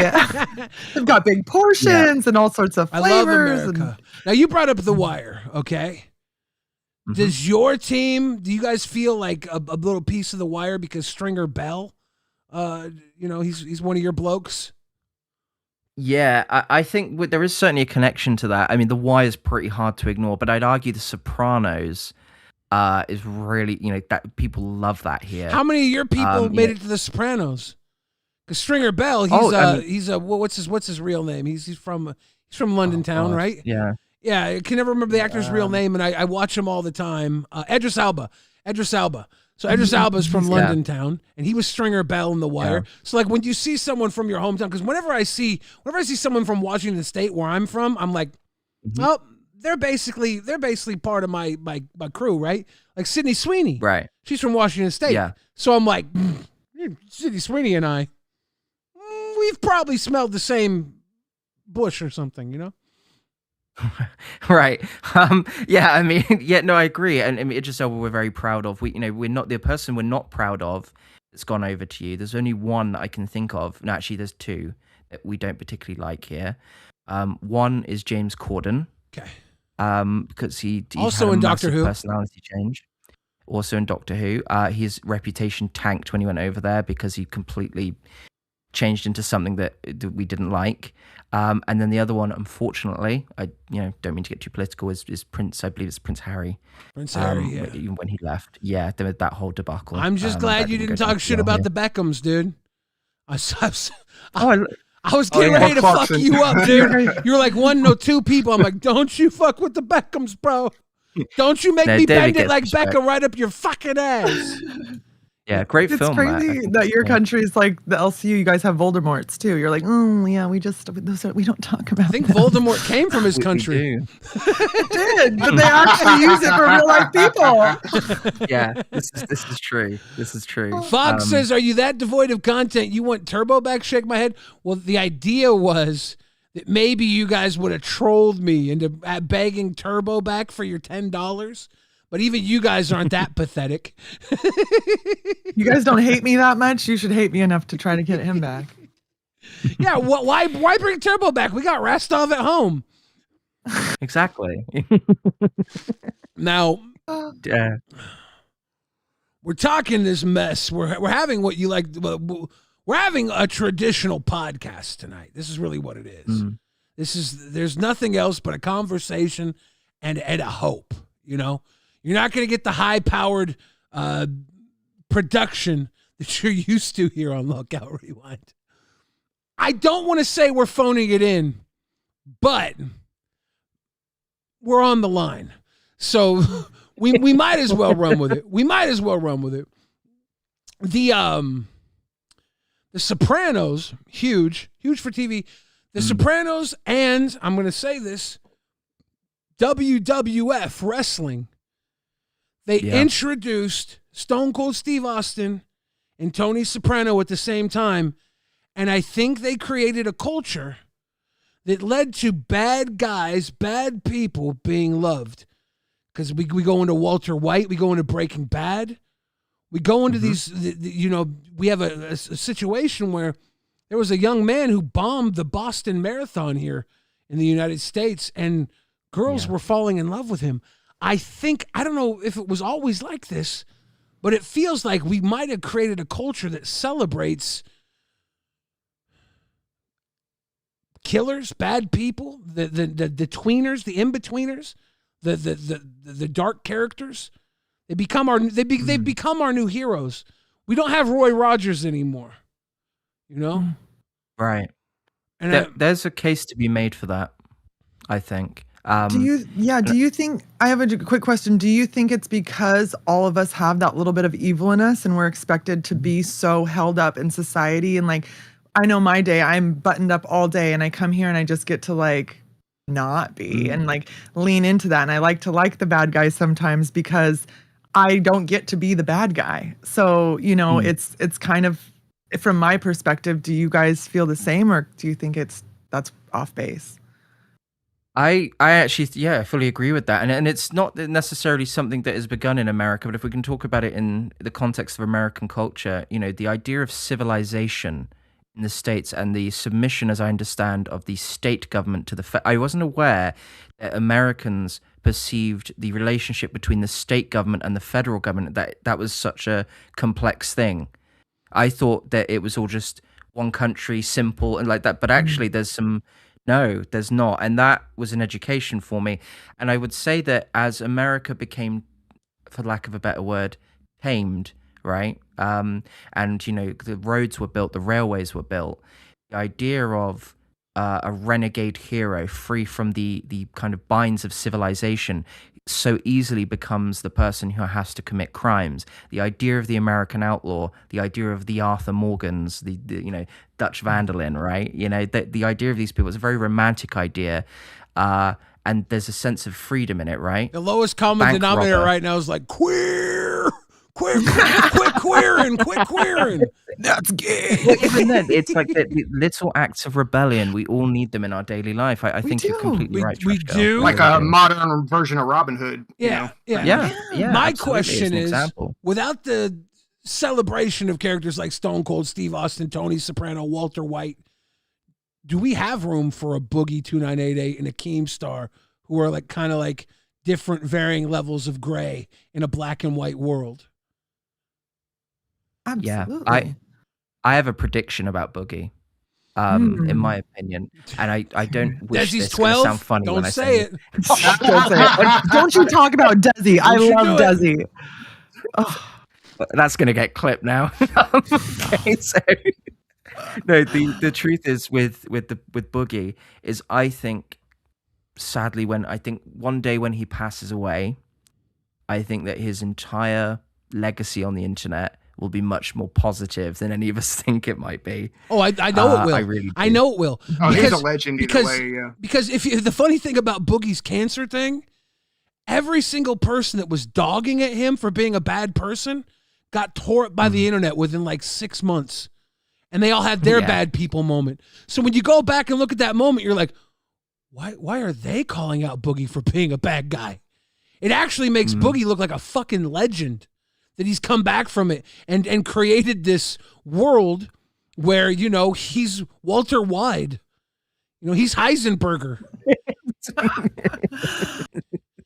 If Boogie never fakes cancer, what do you think the LCU would look like right now today? What would be the difference? Oh, fuck. You know what? If anything. I don't know if this was Keem's idea, because Keem's a brilliant man. Keem plays 4D chess.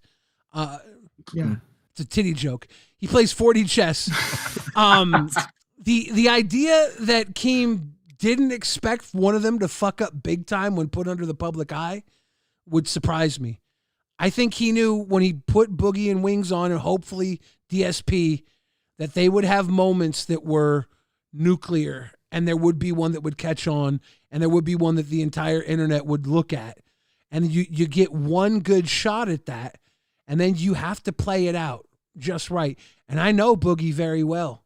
Okay, I've known Boogie for a very long time, before the LCU, when he was Mr. Rogers and still invited to VidCon, when he was going around talking to, I was there by his side at VidCon, when he's going up to Hank Green, Good Mythical Morning, all these guys in the fucking VidCon pre-show in the auditorium. He's going on a suicide tour, telling all these guys he's going to kill himself on his birthday. It's like, okay, this is probably the last time Boogie's getting invited to VidCon. Luckily for him, he didn't have. Luckily for Boogie, he didn't have to go through the pain of not being invited, because the next year COVID hit and there was no VidCon, so he just happily never got invited to VidCon again. But at that point in time, I was like, this guy's out of his fucking mind. He couldn't go an hour without running to Twitter and fighting with people over unimportant shit. He was telling everybody how horrible his life was and how horrible they were for noticing. It was very fucking erratic, manic, terrible. And when cancer hit, he was floored. It was rock bottom. There was nothing left to defend. The internet said, this is the motherfucker fake cancer. And then that documentary came out, and it made him look even fucking wilder and crazier. But here in the LolCow universe, he was creating a brand new show, a brand new existence. He was a phoenix rising from the trashes. And he has reinvented himself. When you look at this as an outsider, you're like, oh, this was all a fucking show. This is all a crazy world. And it's the most daring 24-hour episodic piece of YouTube in history, right? You don't have anything else going like this. And if you do, it doesn't have Boogie, it doesn't have Keemstar. I haven't found out about it yet. There could be something like this somewhere else, but I ain't seen it. And they're going to look at Boogie on history and say, oh, that was the Mr. Rogers of YouTube that faked cancer, but then became, and he called it in his documentary, the Andy Kaufman of YouTube. It doesn't write itself, but life goes on.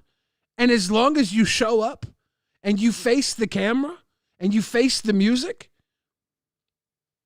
the story writes itself. It's life. Yeah, of course, there's some shit that's way performative. Boogie's crash outs sometimes are unbelievable. But I know Boogie. They're not all fucking performance. This motherfucker has been falling apart in front of me since I've known him. At his best, in 2017 when I first met him, he's like, yeah, you know, his wife at the time, he was like, I'm going to die soon. He was in a fucking go-kart, you know, he couldn't walk. He was in one of those carts running around VidCon, going to Disneyland in a fucking mobility scooter, couldn't walk. Just, he got to dinner with Dame Drops. Dame Drops, me and Boogie went to go have a delicious burger at VidCon together. Wonderful moment, wonderful time, wonderful people. Boogie had to drive his car right up to the table, his little fucking Mario Kart, had to stand up, walk 3 steps to his chair, and it was hard for him. And just to go from there to where he's at now, they're going to look at that when you put it all together, the rise and fall of Boogie, he stuck a superhero landing. Yeah. There's no other way to say it. No. Did you can ever kind of see, jog.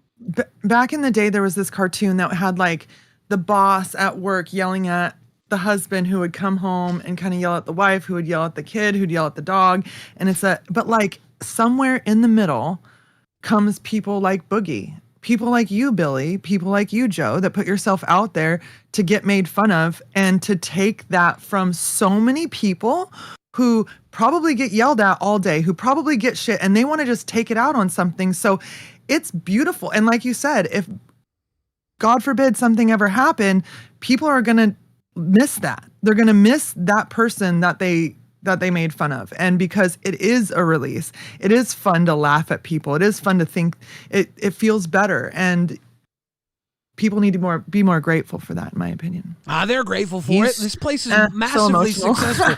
This place is massively successful.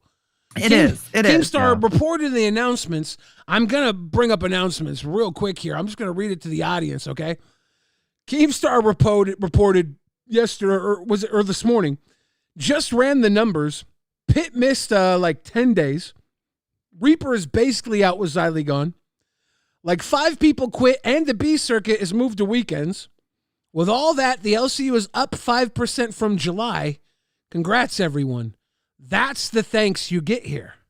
You know? That's literally the thanks. That's why, you know, the channels have their report cards and they have their little bagathons or whatever you want to call it. Because you guys do appreciate it and you do show it all the time. That's the truth. We don't need adulation and pats on the back.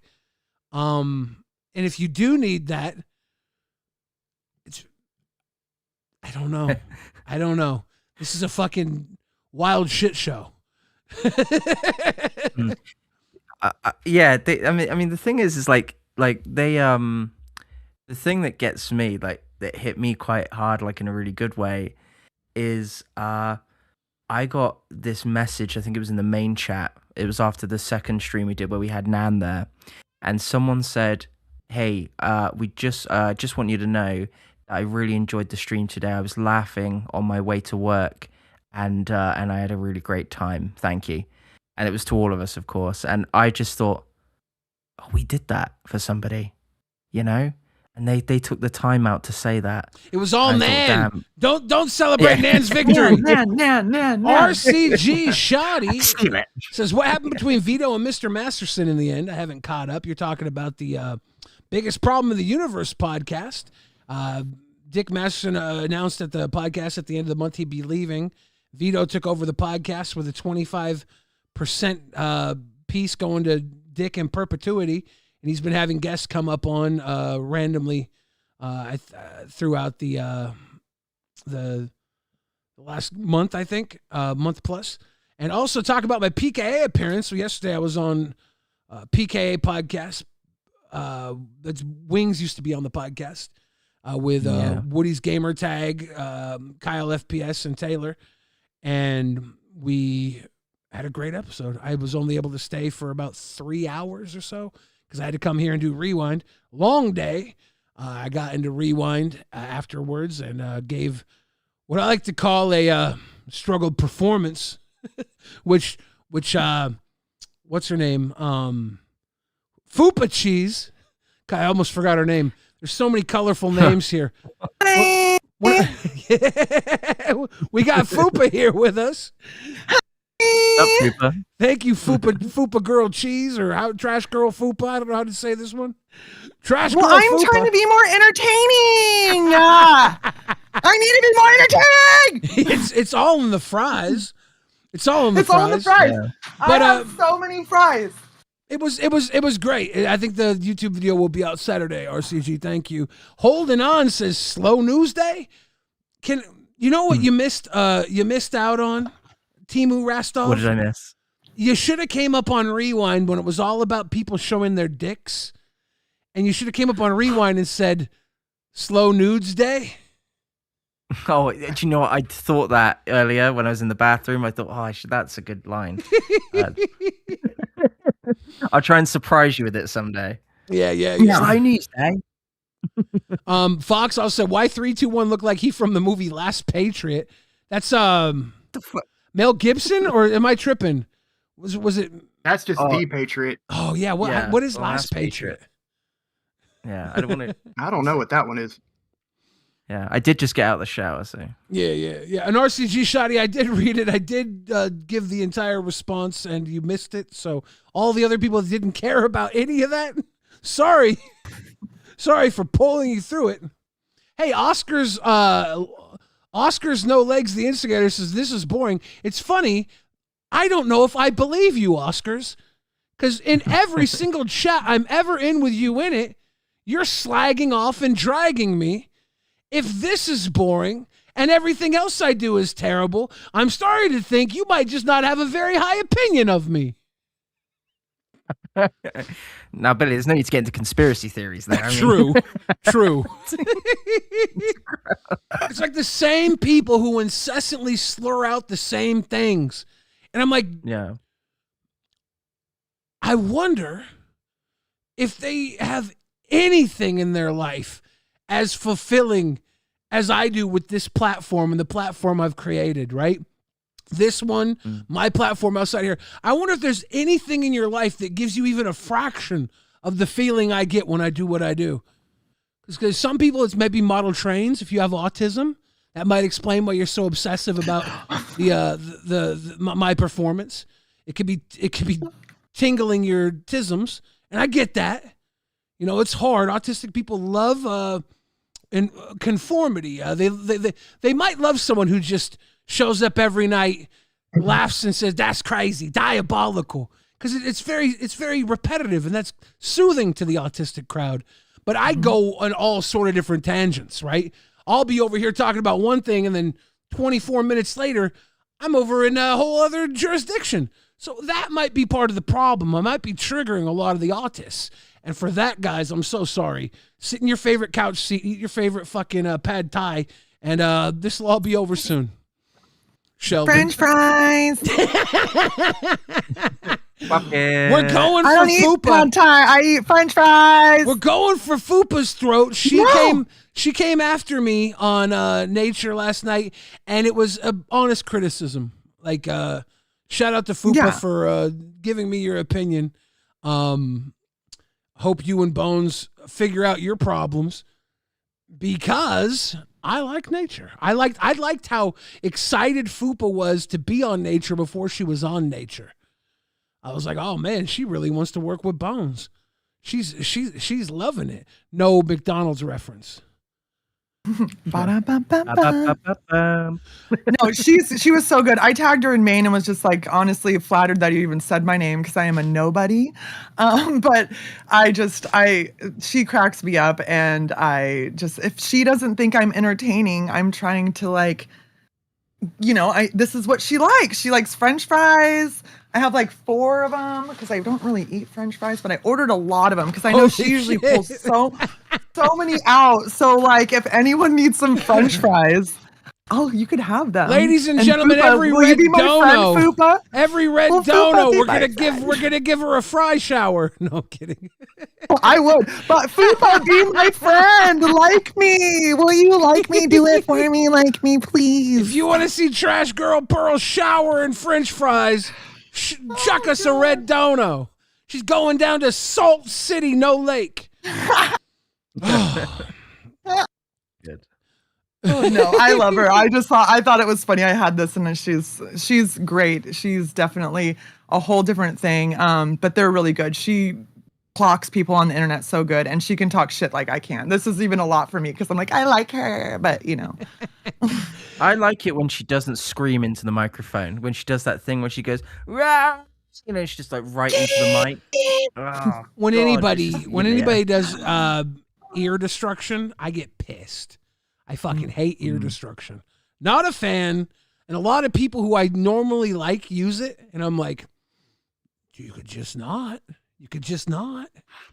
Some people isn't too bad, but anytime I'm like, don't. I believe it was I Need to Know in the chat says Fupa legitimately hates me. She talks about me all the time. I don't think it's hate. I think it's what's that quote from Fat Joe? Jose, jealous ones still envy.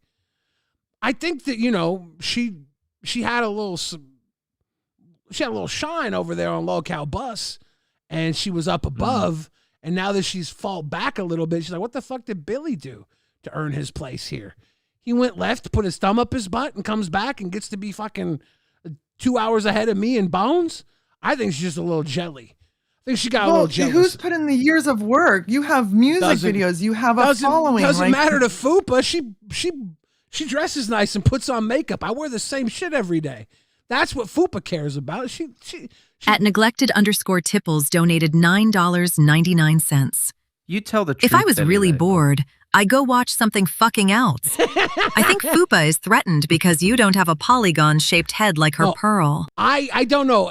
Maybe I'll tell you what I was doing right there, and I'm gonna call it out. What I was doing was coping, right? I was trying to think of something other than Fupa hating me to express her reactions toward me. That's actual cope. A lot of hosts won't point out when they cope, but I will. Some copium. Yes, it's copium. I'm like, nah, she don't hate me. She's just jealous. That's cope. She could full well fucking hate me. I don't fucking know. Yeah. Yeah, I mean, you have to. I mean, what Bus must have done to her, because they had massive numbers on there for a time, like unprecedented.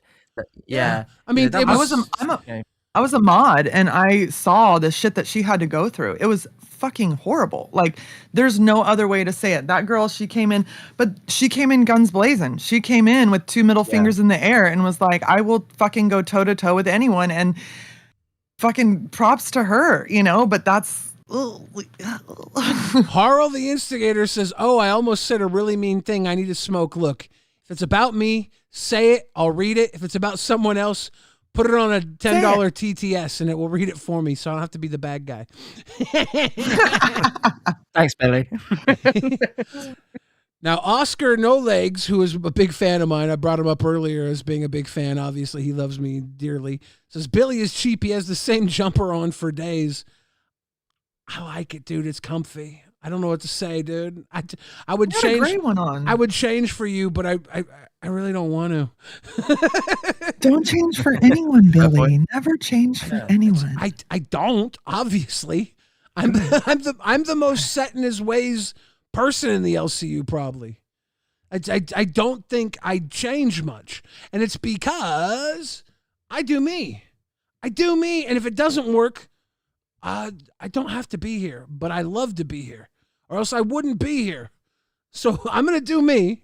And if you guys don't like it, wait a while. I'm going to read one of the chats. Oh, LolcowRewind. I got to say it. Billy, you are a handsome fella. Because I know you won't read that out.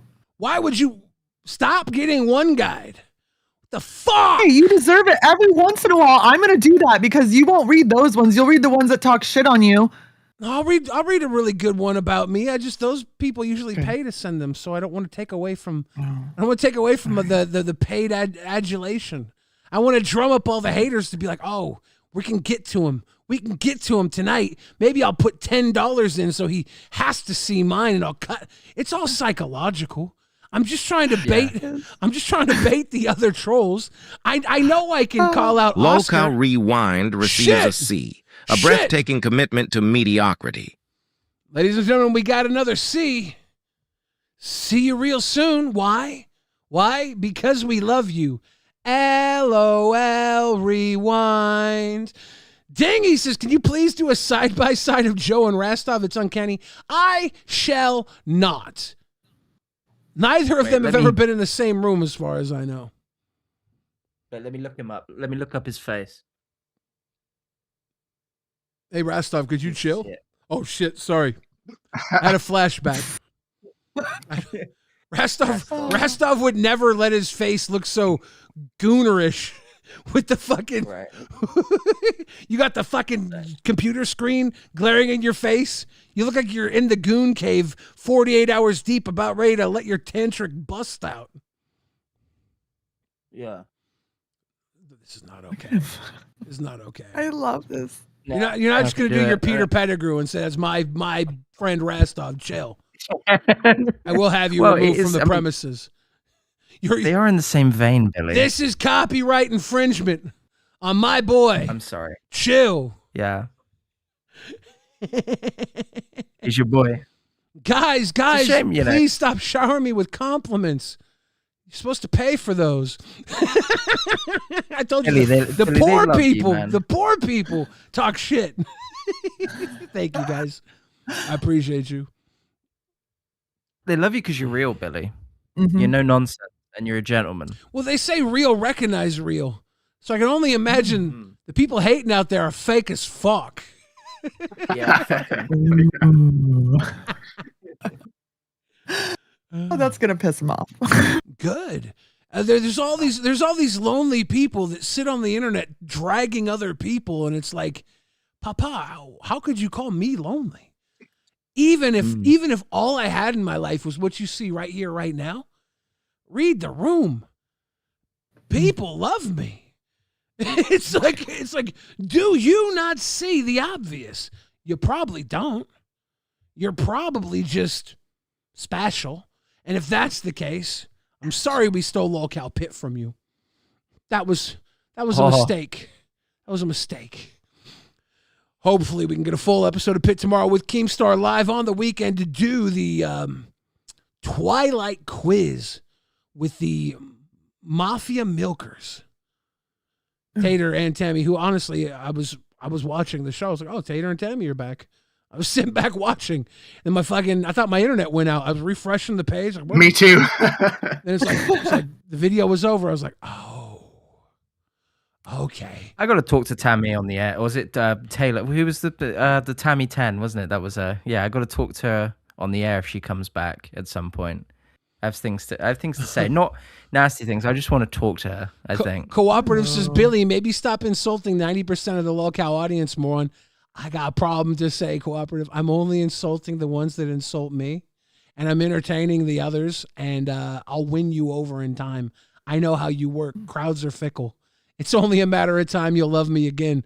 But you're right. Maybe I should stop. Or maybe you should change your mind. Admin of Chaos, welcome to Cash Cow. Much love. I appreciate you coming through to the damn crew.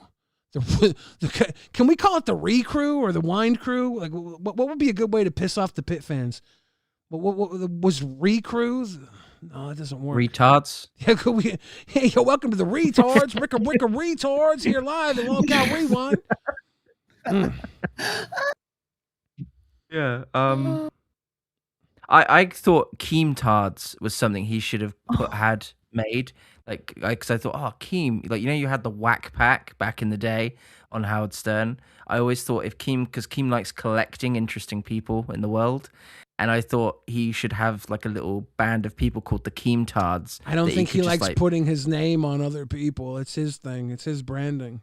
Oh, yeah. Especially a pack of whack people, as you would say. The Whack Pack. Who would be the Beetlejuice of LCU? Oh, the Beetlejuice of the LCU is Booster. At Nickel Esh donated $9.99.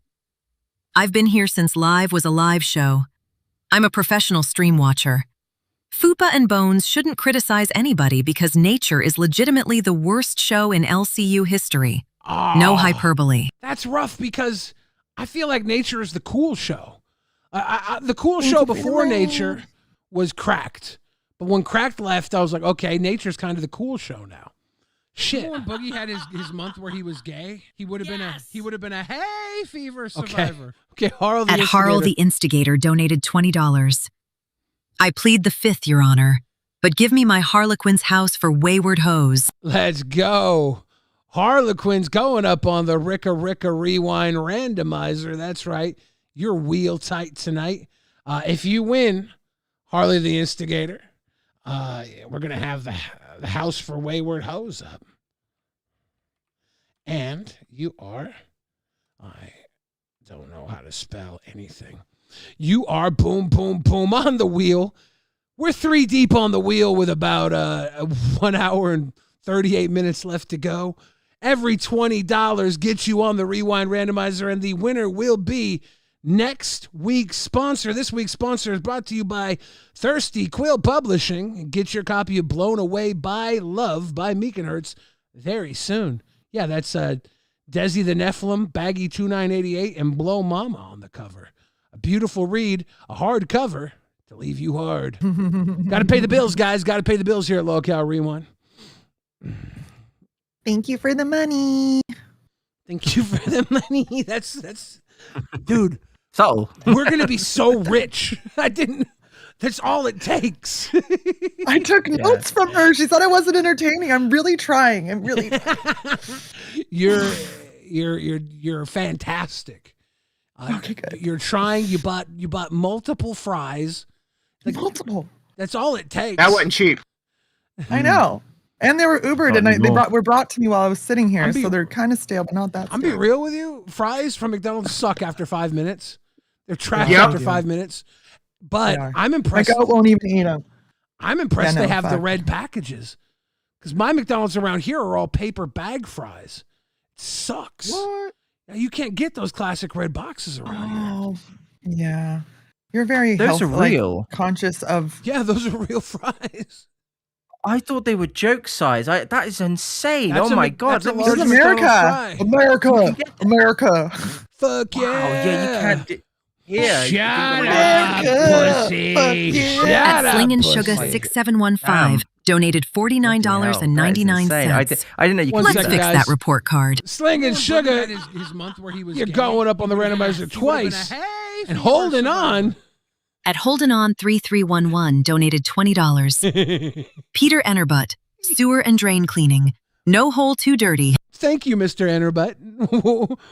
We'll see if you can make it on the winners list tonight, but you'll definitely go on the wheel. I'm gonna put Sling and Sugar in twice, and Sling and Sugar goes in not once, bomb twice, bomb, and Holding On goes in once. Thank y'all for popping up and pushing out to get this report card, which, by the way, we've already got. But that doesn't mean you can't keep showing love to LolcowRewind. And because you dropped a 50 sling of sugar, I'm going to take a swig for you. We're swigging for pigs and we're swigging for bigs. Those big donos can get a swig tonight. Cheers. Am I supposed to pour French fries on me because it's a different color? It's gotta be red. I said a red for the. It's gotta be McDonald's red for you to have a fry shower. Okay, because I was nervous. I kept him up here because I was like, I'll stick to it, but it sounds very greasy. I won't even really eat these. It is very greasy. It's gonna be messy, greasy. You're gonna have to feed them to the goat when you're done. Salty. I'll be a salt leg for the goat. Ew, that got so inappropriate. Shut up. Oh my God, Trash Girl's all coming out now, isn't it? Sorry. So I've been interviewing you, Joe. Pale Horse, you've been up here. Haven't given you a lot of mic time. You've been taking your shots. You've been getting in when you can, and that's what you got to do. Honestly, you got to take the shots you can. That's what you did tonight. You know, that's what you did when you came up last. Was it Tuesday? I can't even remember. Yeah, it was a couple days ago. I don't ever want to be overbearing, and like I said, I know I'm nobody, so I'm just. It's entertaining to just talk to you guys. No, you're not nobody. I'm literally putting you in the spotlight right now. I'm trying to get a little deeper into the Pale Horse lore. What is the craziest thing you've done with friends? Not lovers, friends. Man, I don't know. I grew up playing in rock bands, so there's like a million stories just with that. We also rode motorcycles, a lot of crazy parties, cops getting called, running from the cops, that kind of thing. Back in the day when we were gigging hard in the suburbs, doing the house. You ever get caught? Oh yeah.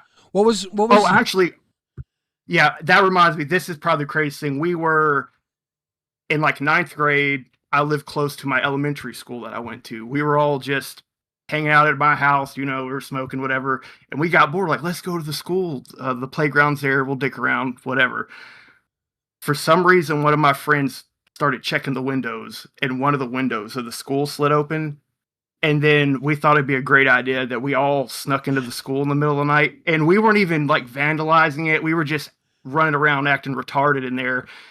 Next thing you know, we're surrounded by cops, and we all try to run back out of the same window, and we were pushing each other out of the way, and all of us got caught except one of my friends. He was hiding in the sewer. Yeah. You know how much worse that would have been if you did that during the day when the kids were there? You guys would have been fucked. Yeah, for sure. Have you ever heard the story about Robert Downey Jr.? Which one? Robert Downey Jr. got really drunk one night. And he came home drunk. He was so drunk that he crawled into the wrong mansion and crawled into like a 7-year-old child's bed. Whoa. Drunk as hell. I'm not. Yeah. And now he's Iron Man. Yeah. Isn't that crazy? That is crazy. Isn't that crazy? That's crazy. Neglected Tipples says Oscar watched the whole stream. He's a fan. Don't bully him, guys. He's a fan. He's a fan. He's a fan. I mean, Oscar doesn't know he's a fan. The problem with Oscar is he probably is low intelligence. He's been typing in all caps, which, if you're not Xylee, is a sign of low intelligence. Xylee's just legally obligated to scream when she types. Can't wait to meet her. Cool. Xylee's so cool. Dude, Xylee, even she'll be in the Discord, and she won't just do caps. She'll make her text bigger, and you're like, "Fuck, Xylee." Yeah. That's her. That's her personality, though. Why do I read it when she's screaming too? I'm always reading it in her screaming voice. You can hear it. So funny.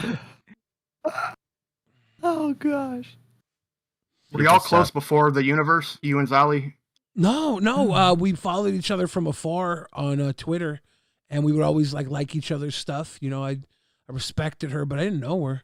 She was in a circle of people that I was friends with, like Tommy C. Fuck, that didn't work out. But you know what? It didn't work out with Xylee for a while too.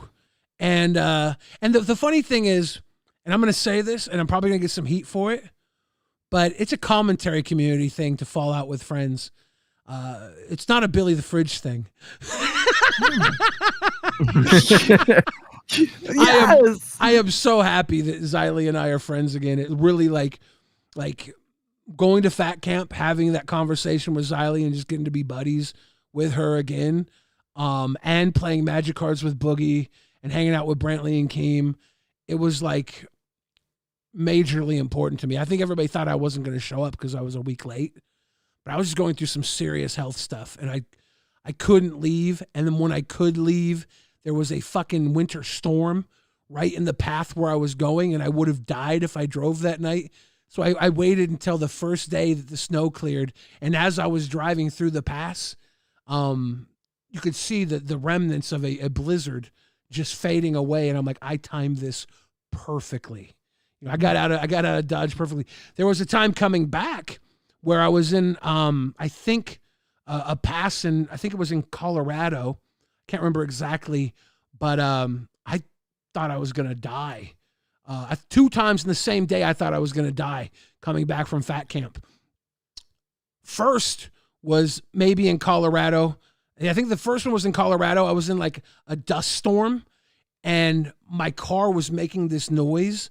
It started going clunk, clunk, clunk, clunk, clunk, clunk, clunk, clunk, in like a kind of a busy area, but not a busy area. It was busy because like it was a rock quarry, and there was like a 4x4 dirt racing event going on or something, and like all these hotels were full because of the event. So I'm driving through, and I'm like, maybe I'll go to the next city, get a hotel, and get my car checked out, right? And as I'm driving, I'm like, okay, it went away for a little bit, and then it started picking up again. It was like clunk, clunk, clunk, clunk, clunk, clunk, clunk, clunk, clunk, clunk. And I'm in this desert area, nobody around, nothing.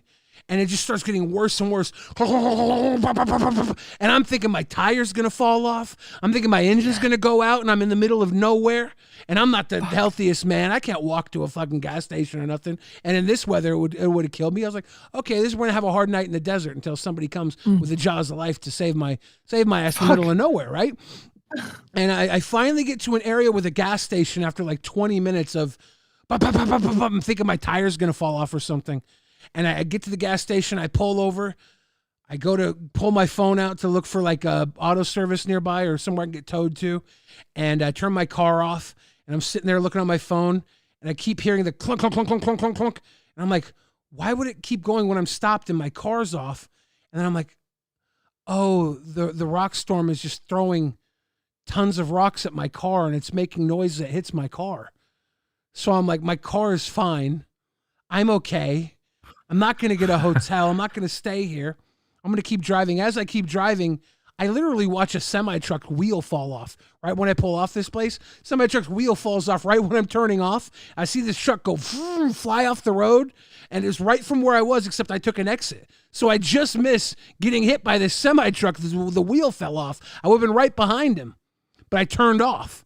And I'm like, okay, I'm okay. I'm okay. I'm not dying today. But then I keep driving because I want to get home, and I get to a pass in Utah. It was just outside of Salt Lake City. And by this time, there's sign of snow. So I go from a dust storm to a snowstorm, and I'm like, I could get a hotel. The pass is starting to heat up, but it doesn't look so bad right here, right now. Dumbass. That doesn't mean anything. You're going up a mountain pass. I get up in the mountain pass. It's dark. My headlights can't see through the snow. I am very worried I'm going to fall off the side of a mountain. There's a very small, narrow area with some tire tracks in the snow. So I'm in the groove of the tire tracks that are already there. And I'm staying just far enough behind the brake lights ahead of me to be able to see them in the snow, which is not far enough to really brake in the snow. But if I go any further back, I'm not going to be able to see anything. So I take the entire pass, like, by faith. And I feel scared, and I maybe should have pulled over, but it's like, I'm going to spend the night in the fucking snowstorm. And I was like, this is of my own doing. I made it through just fine, but I was scared 2 times for my life that day. 1, completely just because rocks were coming at the car, and 2, because I had put myself in a fucking snowstorm thinking I could stop at the next fucking exit, and I couldn't. I was looking for a place to stay. I was like, I'll go to the next city because the first exit I was at was sketchy. Like, I'm gonna go to the next city, and there was no next city. So it's fucking Thank God. fucked me up, dude. That's wild to me because, of course, here we don't have that kind of difference in biome. I guess I don't know if that's the right word.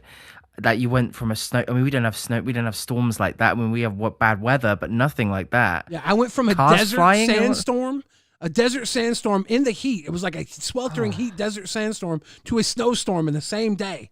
I'm like, the sun is gonna kill me. The snow is gonna kill me. No, we survive. And of course, if you guys didn't know, Yo Mama killed me. He's claimed my death. He's claimed my death in great detail. So Fuck that. If that couldn't take you down, no one fucking can.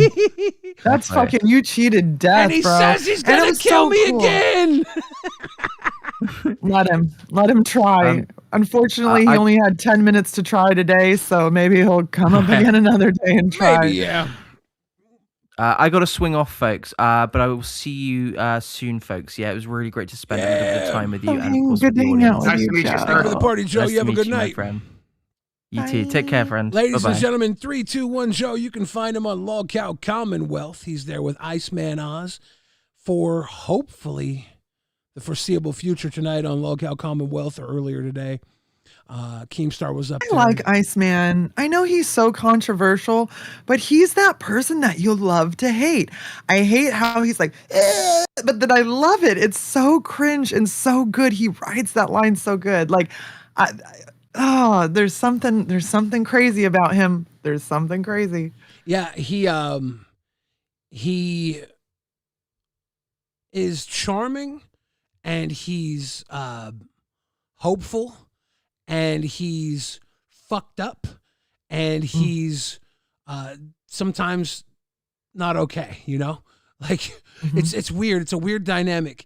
You almost can't help but want him to win, but then you also can't help but want him to go away sometimes. It's very strange. And that's, again, is the contradiction that you find in somebody, the controversy you find in somebody that could amount to something great. So you never know what it's going to be this early in the stage, but he does have something going on here. It's hard to deny that. I think he's been moving his face around less in a weird way, like he used to at first. Well, the secret here is he just needs to get more comfortable being on his own, you know, on the mic, and not having to stick by the catchphrases or the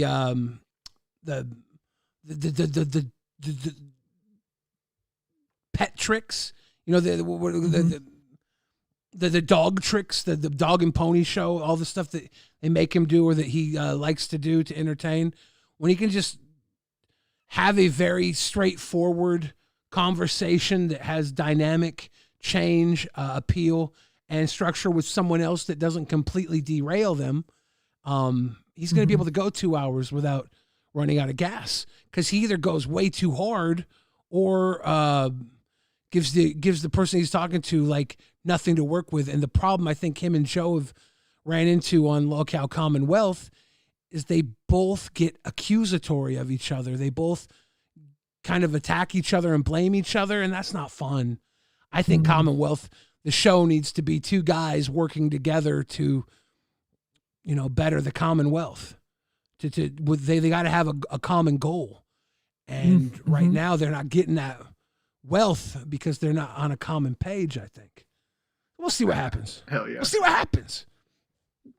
Hey, that's perfect summary of it, and wrapped it up with back to Commonwealth. Like, let's get together. They're fun though. They're really fun. They play off each other well. I've been digging them for sure. Yeah. I went in after the show and tried to talk to them both because, in my opinion, they're in a position to be like a little bit of what Test was, a little bit of what Aussie was, a little bit of what Nature was when it was Nick and Bones. I think a lot of people go to these shows and they kind of have like the bro show. Balls was a bro show, you know? And people want to be a part of the bro shows and kind of feel like they're having a conversation or a beer with a friend when they're watching, you know? And I think that has some value. That's what started it. That's how that first year felt with Live. Yeah. Yeah. Just the boys. Yeah. I like that. I think that's fun. I like the boys. That's one of the reasons I really liked Live to start with, because it felt like I have all brothers, and so it's like that kind of felt comfortable. And my brothers, our family, when we hang out, it's just picking on each other. It's just like everything you do, you're getting roasted, and so it felt like home. And like weirdly, like you just feel like I just love hanging out with the dudes that just like roast everyone. So that's why I like him. And Iceman. You can always expect him to go so extreme, and that's who else will, like I said, for a lot of people who are buttoned up, that little bit of release is always fun to see, because I can't fucking do it. Yeah. What's each of you guys' favorite, most entertaining moment as a viewer that you've ever seen in the LCU, in your opinion? As a viewer, I'd say my favorite. Just something you've seen. That was for Remo. My favorite moment in the LCU as a viewer. There's so many, and damn. There's literally like so many. I remember one time I went over to visit my mom, and she got head over heels for the LCU. She was loving it. She was a big fan. I was sitting down at her house, and Queens was on, and it wasn't a huge moment. It was just Becky and Tina, and they were throwing insults at each other back and forth, and it was like a tennis match of shit talk. And they were volleying back and forth, and each volley was even more like fucking vitriolic and mean than the other one. And neither of them were budging until the final payoff. And it's like, Tina! And I'm like, that's fucking good, dude. That is so good. And that moment At Kayla10101 donated $9.99. For me, it was when... I knew you were going to quit right after Fat Camp, because every time you were in the background, I could hear you singing "What Would You Do" by City High. I was like, okay, Billy is miserable. Yeah, my son was at home crying all alone on the bedroom floor because he's hungry, and the only way to feed him was to work for Game for a little bit of money. Dad's gone somewhere. Now, in and out of lockdown. I ain't got a job now. So for you, this is just a good time, but for me, this is what I call life. What I call life. Me and my little brother always sing that all the time to each other. That song specifically too is so fucking sad, but it's such a banger. It's a banger, dude. There's no better song about poverty and prostitution in my mind. Imagine going and seeing this girl you went to school and be like, "What up, girl?" Now, if Elvis, on a cold and gray Chicago morn, another little baby's child is born in the ghetto to a prostitute mom, that would probably beat it. But it's not. There's no prostitution in that. It's just poverty. But then we also have Reba, Fancy. Yeah. One chance, Fancy, don't let me down. That's good, but that's a classic. Go sleep with some men. You got to move on up society. That's a good one. Fancy competes, but I don't think it covers the poverty as well as City High. It doesn't. I think it's City High got it. Yeah, with Fancy, there's a little too much glamour to the prostitution. Mm-hmm. I think City High might have locked this one down. Yeah, it shows the dirty and the grit that we need to hear and see. Thank you, Kayla, for bringing that up. That brought a smile to my face. Neglected Tipples says, I love him. Oscar, make your name shorter so people can make fun of you easier for shitting on a stream you've watched from start to finish.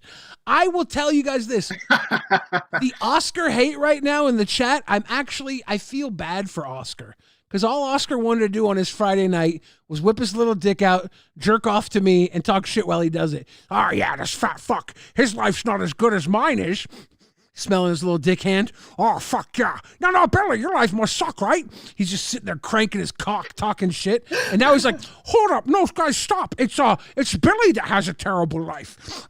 You're ruining my boulder. So he went from jorking it to now he's just poking the head down, trying to see if there's proof of life, if he can get his erection back. Come on, little guy. You guys stop. I'm trying to turn down Billy in chat. But thank you, Neglected Tipples. I think it's a good request. Oh my gosh.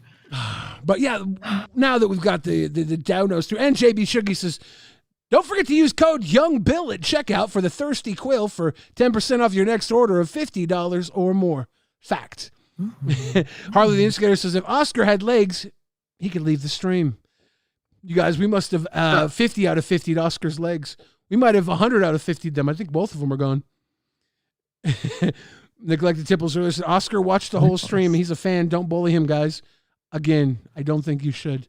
He's a very sweet guy. He loves cranking his little fucking cock and talking shit. It's the one thing that makes him happy. Make fun of me. I'm here. Yeah, guys, please. Come on. It's free season on Trash Girl Pearl. Just if slash Fupa. If you gotta whatever pretend you need. she's gotta pretend she's Fupa to get it out, talk some shit. Back you guys to don't you. like Fupa, you want to get it out here too? You can. If anyone doesn't like Fupa, go ahead. Did you pull out the limp fry just to taunt Oscar's tiny dick that can't get hard? I did. You sweet ass. I did. Better bet your sweet bippy. Better bet your sweet bippy. Okay, Pale. Back to the question. Sorry, we had to derail. There was a beautiful dono from Kayla that brought me back in time a little bit, and we had to go into a city high rant. Could you take us back to what you were saying before the dono came in? Oh, I was just asking you guys what your favorite moment as a viewer was. Yeah. So, Trash Girl Pearl. Did we get your favorite moment? So, my favorite moment is going to be so gay. You guys, that's okay. It was fat camp. It was a lot of the fat camp. There was like a few specifically sitting in the Jester's room with a lot of you guys that have been doing this forever, and just seeing you guys chat and then hanging out there and everyone having their guard down, talking about things. Just, I felt like I was just kind of watching the kings and queens at work. And then Xylee comes in, running in there, and okay, I'm a tall bitch. And like, I'm usually not intimidated by people. Her right off, she is a strong fucking woman. You walk up to that woman, I don't care who you are. You could hit me in your car in my street, and I'd be like, sorry, ma'am. Like, you keep going. I'll take my broken leg and walk home. Like, I would not fuck with her. And so it was so crazy to see her just pop off and see her face, and then everyone's reaction in the room, and then her just like take off. That was insane. But I just think for me, it was fat camp out as a whole, just getting to see everyone sit and chill and interact, and all the hard work everyone puts in behind the scenes. There's so much, Brantley, Desi does a lot. It was just really fucking cool. But that's, again, such a lame answer. So Tina D in the chat. It's not a lame answer. It's a very privileged answer that you got to be there at Fat Camp. That's something that a lot of fans wouldn't be able to relate to. But I think a little bit, because I think that's why Fat Camp's so successful, because the fans get to watch it all go down from home. Like, that must have been surreal to be there. Yeah. And I want to add this about what you said about Xylee when she walked in the room. You're 6 foot tall, and she walks in and she just like mugs the room. Xylee has, like, the second I met her in real life, like, she's got auntie energy, where she will, like, if you fuck around, she will bust you in your fucking nose, and then she'll sit there and take care of you while you bleed out. She don't fuck around, but when shit hits the fan, even if you don't deserve it, she's gonna be there for you. And that's how I felt when she walked in. I was like, Xylee is like top tier auntie. And then of course, they had to warn Xylee and don't fight Becky when she got there. And then by the end of it, who was taking care of Becky when fucking Becky and Roxy got in a fight? Xylee was. It's like, you go from don't fight Becky to you're taking care of Becky. And I'm like, that's Xylee energy right there, dude. And it happens. That's real life. Happens here in the fucking LCU too. She took care of so many people behind the scenes. She'd help out, Savage. She'd help out Glammy, who for the longest time she did not like, but she'd help her out. Her and Glammy had a rough fucking path, but she was there for her when she thought she could help, and that says a lot about Xylee. And for people who talk down on her, I get it. Xylee gives really good reaction, like it's kind of why Rewind was so fucking hilarious for a while. Because I would like push Xylee's buttons a little bit, and she'd be like, "You motherfucker!" And it's like everybody's like rolling, and And it weighed on her. Obviously, that's where a lot of our issues started. But that's why everybody goes after her. You know, with me on Rewind, I was like, at least we're making the money off of it. At least, you know, afterwards, I'm there for her. And I think a big problem was when I went to balls, we just didn't have the time together that it took to have that like post-fight cool down period, you know? Mm-hmm. And I think that hurt us a lot too. Looking back on it all, I could see so many things that could have been taken care of better, but in the moment, I think, you know, you didn't really care. You're like, whatever. And then an unwatched pot boils over. Yeah, absolutely. It was so sad when you guys were going through that tumultuous time after. It was. I know her. She must have wanted to fucking bury me, and me, I am like, what the fuck? Like I was hurt. You know, I was like, what the fuck? Like I thought we were cool. Like I was just like, what the fuck? You know, and because in my opinion, you know, I had thought I had taken care of everything that I had done poorly by like, you know, working through it with her, and it didn't get worked all the way through, you know. So it was a tough one, and we're on the other side of it, and we're both different, better people right now, you know, than before, and I think that that break in our friendship makes things a little better now in a different way. You know, she's got this confidence that if she needs to, she can step on my fucking neck. Thank you, Xylee. I don't know if she always felt like she could do that, but she did. And she's like, I had you against the ropes. Like, yeah, whatever, Xylee. Whatever. But it's she cool. can't. She has that energy. She has that, you know, and you respect her. It's just she commands respect. I love it. I really, so that was one of my favorite things because I really saw the live kind of like energy of the room shift, and it was being streamed at the same time, and everyone's reaction and Keem's instant reaction, and how it all just like, you know, that was really kind of cool to just see a big situation go down like that. Yeah. Were you on the porch when the wings incident happened? Okay, so I know Billy was. I was. Oh, right. Oh, she was on there at Fat Camp that too. was Yeah. Trash Girl Pearl was okay, the sequel. Okay. The Gotcha. The Fat Camp 1, the only person that was at both Fat Camps that was a fan was Ghost. So Ghost was at both Fat Camps, which is he's awesome. Yeah, he's a maniac. He at Fat Camp 1, he's very cerebral about this place, and he had a lot of like theories. And at Fat Camp 1, it was like he was visiting a farm, and like we were actual cows. It was so funny. And then later to learn that he like keeps pets. He's got pets. It's like, dude, I think we're kind of Ghost pets. He's got he's got an affinity for pets. It's like I think he's Ghost very kind intellectual. I think he kind of kept us as pets. I think he finds his favorites and like just feeds them little red dono treats. It's fun to drop a red dono. I always love dropping reds. I think it's so fun to just make people happy like that. It's a little thing that's just nice when people are putting in hard work. That's my favorite thing. Oscar's on legs. The instigator says, Billy, you think you're good? I'll talk you out of the room, but I'm more creative than Billy will ever be. Dude, $10 to LolcowRewind will get you in the Discord. Drop it. Come jump in. Get up in member waiting and have your time to shine, buddy. I think everybody here would like to see that. I would love to see this.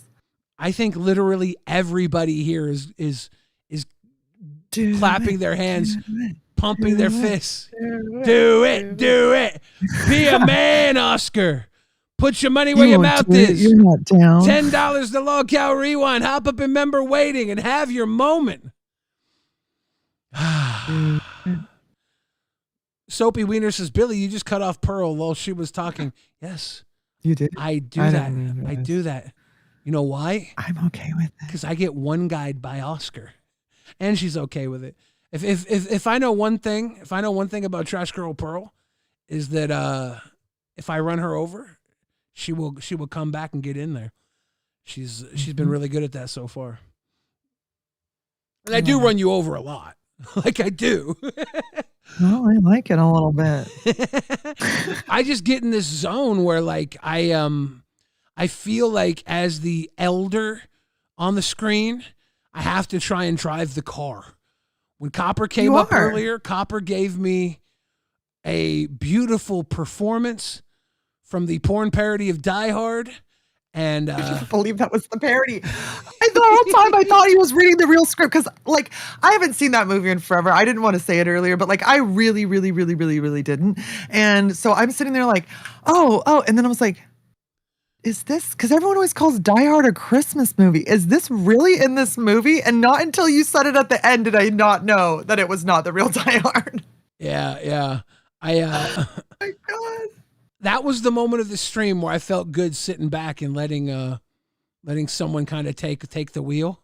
But I just do feel like I have to take the wheel because, Trash Girl Pearl, you're brand new here. Pale Horse, you're brand new here. Even with Joe, like I gotta drive and let him do what he does, and he's got a show here. Like that's my, in my mind, that's what my job is. So when I get a little over on the stream, knowing that I'm working with people who are still getting comfortable with this, I would rather have them fighting for air than the air be there not getting filled. And maybe you don't learn as quick, or maybe you do because you don't have to stumble to make your points, So I don't know what the best way is. That's my method. I think you're doing great. And I think that if Keem saw it, he would rather have the air filled than it not be filled. So I think if it was not that way, and you're the star, like, let's be real. No, I don't fucking matter. Like, I really don't matter. Just like, because you're trash girl doesn't mean you're trash girl. Yes, it does. That's exactly why it's that. I don't. It's all about you. I'm just here as the support. I just love hanging out. Of course, this goofy dipshit in the chat, Oscar Legs the Instigator, says Billy is fake, inviting people on stream when he knows they are hidden. He knows your bum buddy hid you. Are you not allowed to be in the Discord because you're some sort of sicko, untrusted individual? Well, that just builds your point even better. He's like, I can't go into Discord. I got banned from there for being inappropriate with women. Okay, dog, you're not winning this one. Oh, I need some French fries. Yeah, Brantley in the chat, Mrs. Instigator, says, where's the Trash Girl Pearl emote? What do you think the Trash Girl Pearl emote should be? It's a good question.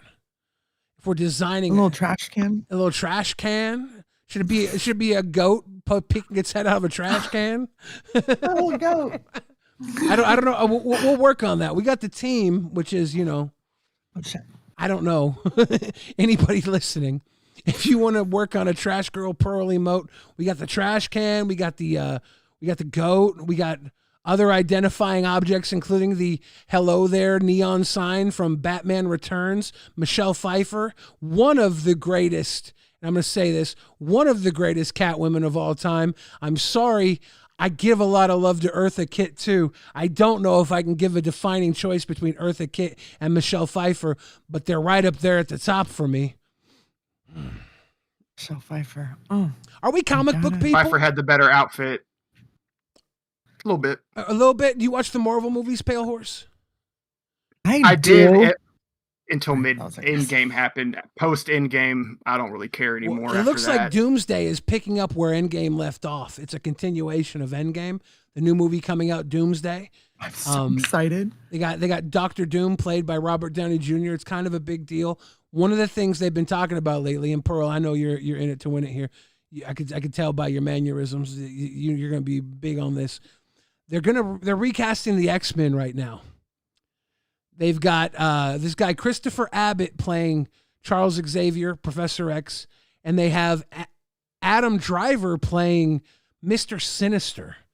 Usually we see Professor X come in with Magneto. Yeah. Is that a new character? Well, Mr. Sinister's like Mr. Sinister would be cool. He was big in the cartoons. Oh, he is. Adam Driver is playing Mr. Sinister. So I love Adam Driver. Yeah, no, it's going to be great. It's going to be really good. Adam Driver is a fantastic actor. He's going to eat this up. I don't think they're going to drop the ball on this. That being said, there's got to be a Magneto. And there's an issue with Magneto where the Magneto character in the original movies with Sir Ian McKellen and Patrick Stewart, Magneto, he got his powers early on in the camps, I don't know if it was internment camps in World War II, right? Yeah, yeah. We're just not going to have that available to us in this current iteration of the X-Men. I'm putting it out there, and I know a lot of people don't care about this shit. I'm putting it out there. I'm predicting Magneto will be played by Rami Malek. You know who Rami Malek is? Mr. Robot. He played Freddie Mercury in the Queen movie.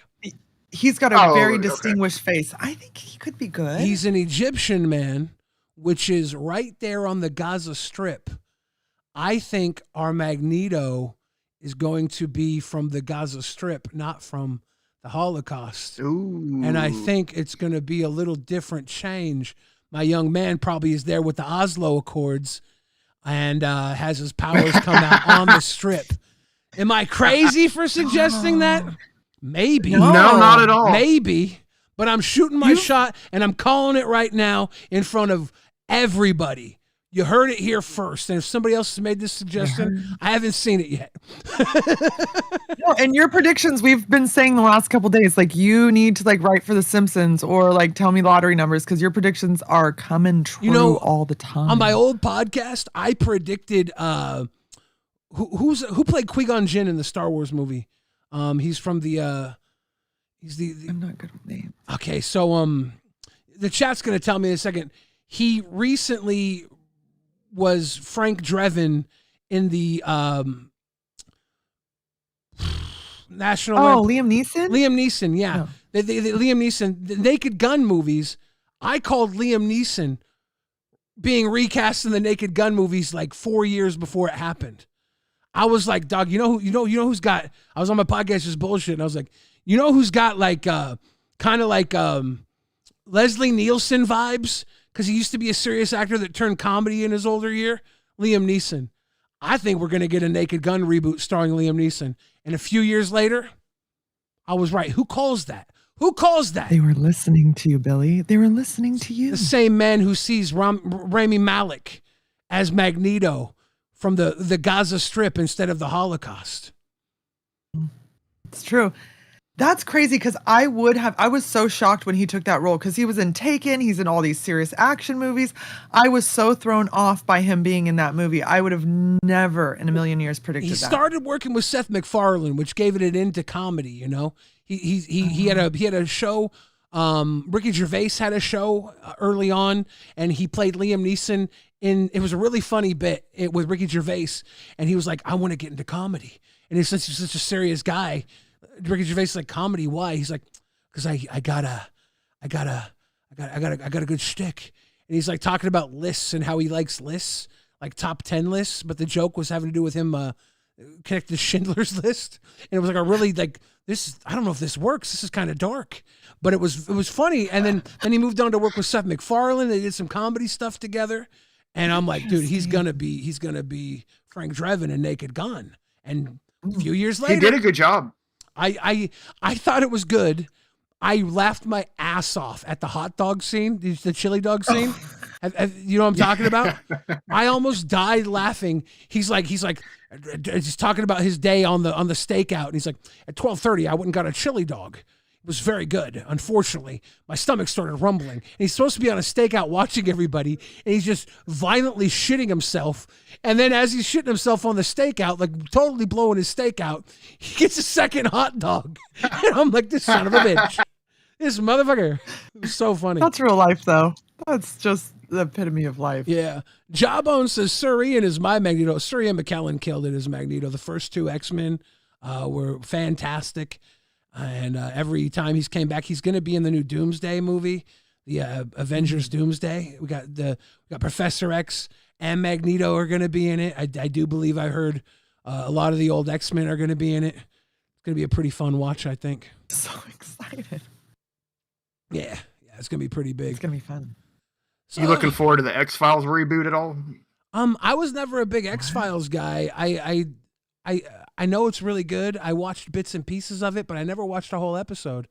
I like the Hollywood story that David Duchovny is kind of like a sexaholic, and then he went and played like a sexaholic in Californication. Yeah, and a lot of Californication is like stories. I guess they're kind of written around other Hollywood sexaholics. I think there's a season where he's fucking a woman who is like a Martha Stewart type, and I heard that might have been based on Rachel Ray. I don't know how true that is. Complete like rumor that Rachel Ray is kind of a wild one. Hey, the innocent looking ones always are. Yeah. The girl next door. Yeah. I like that though. I like the innocent ones that turn out to be freaks. Best, because then you just get that. Like the world gets innocent, and then you just librarian chic. Yes, Billy. What do you read in those books? Carnal knowledge. Damn. Pump those brakes, babe. Chill. There you go. No, but we just got a little inappropriate. Stu. This is an all-time high reply. Right now we have a conversation between Stu Pidass and Hugh Jass. They're conversating about what's going to happen when Fupa responds to Bones after what Bones said on Cash. Because Bones, I do believe, came up on Cafe earlier today too, and had cleared some stuff up because on At Cafe, Glow_Shine donated $9.99.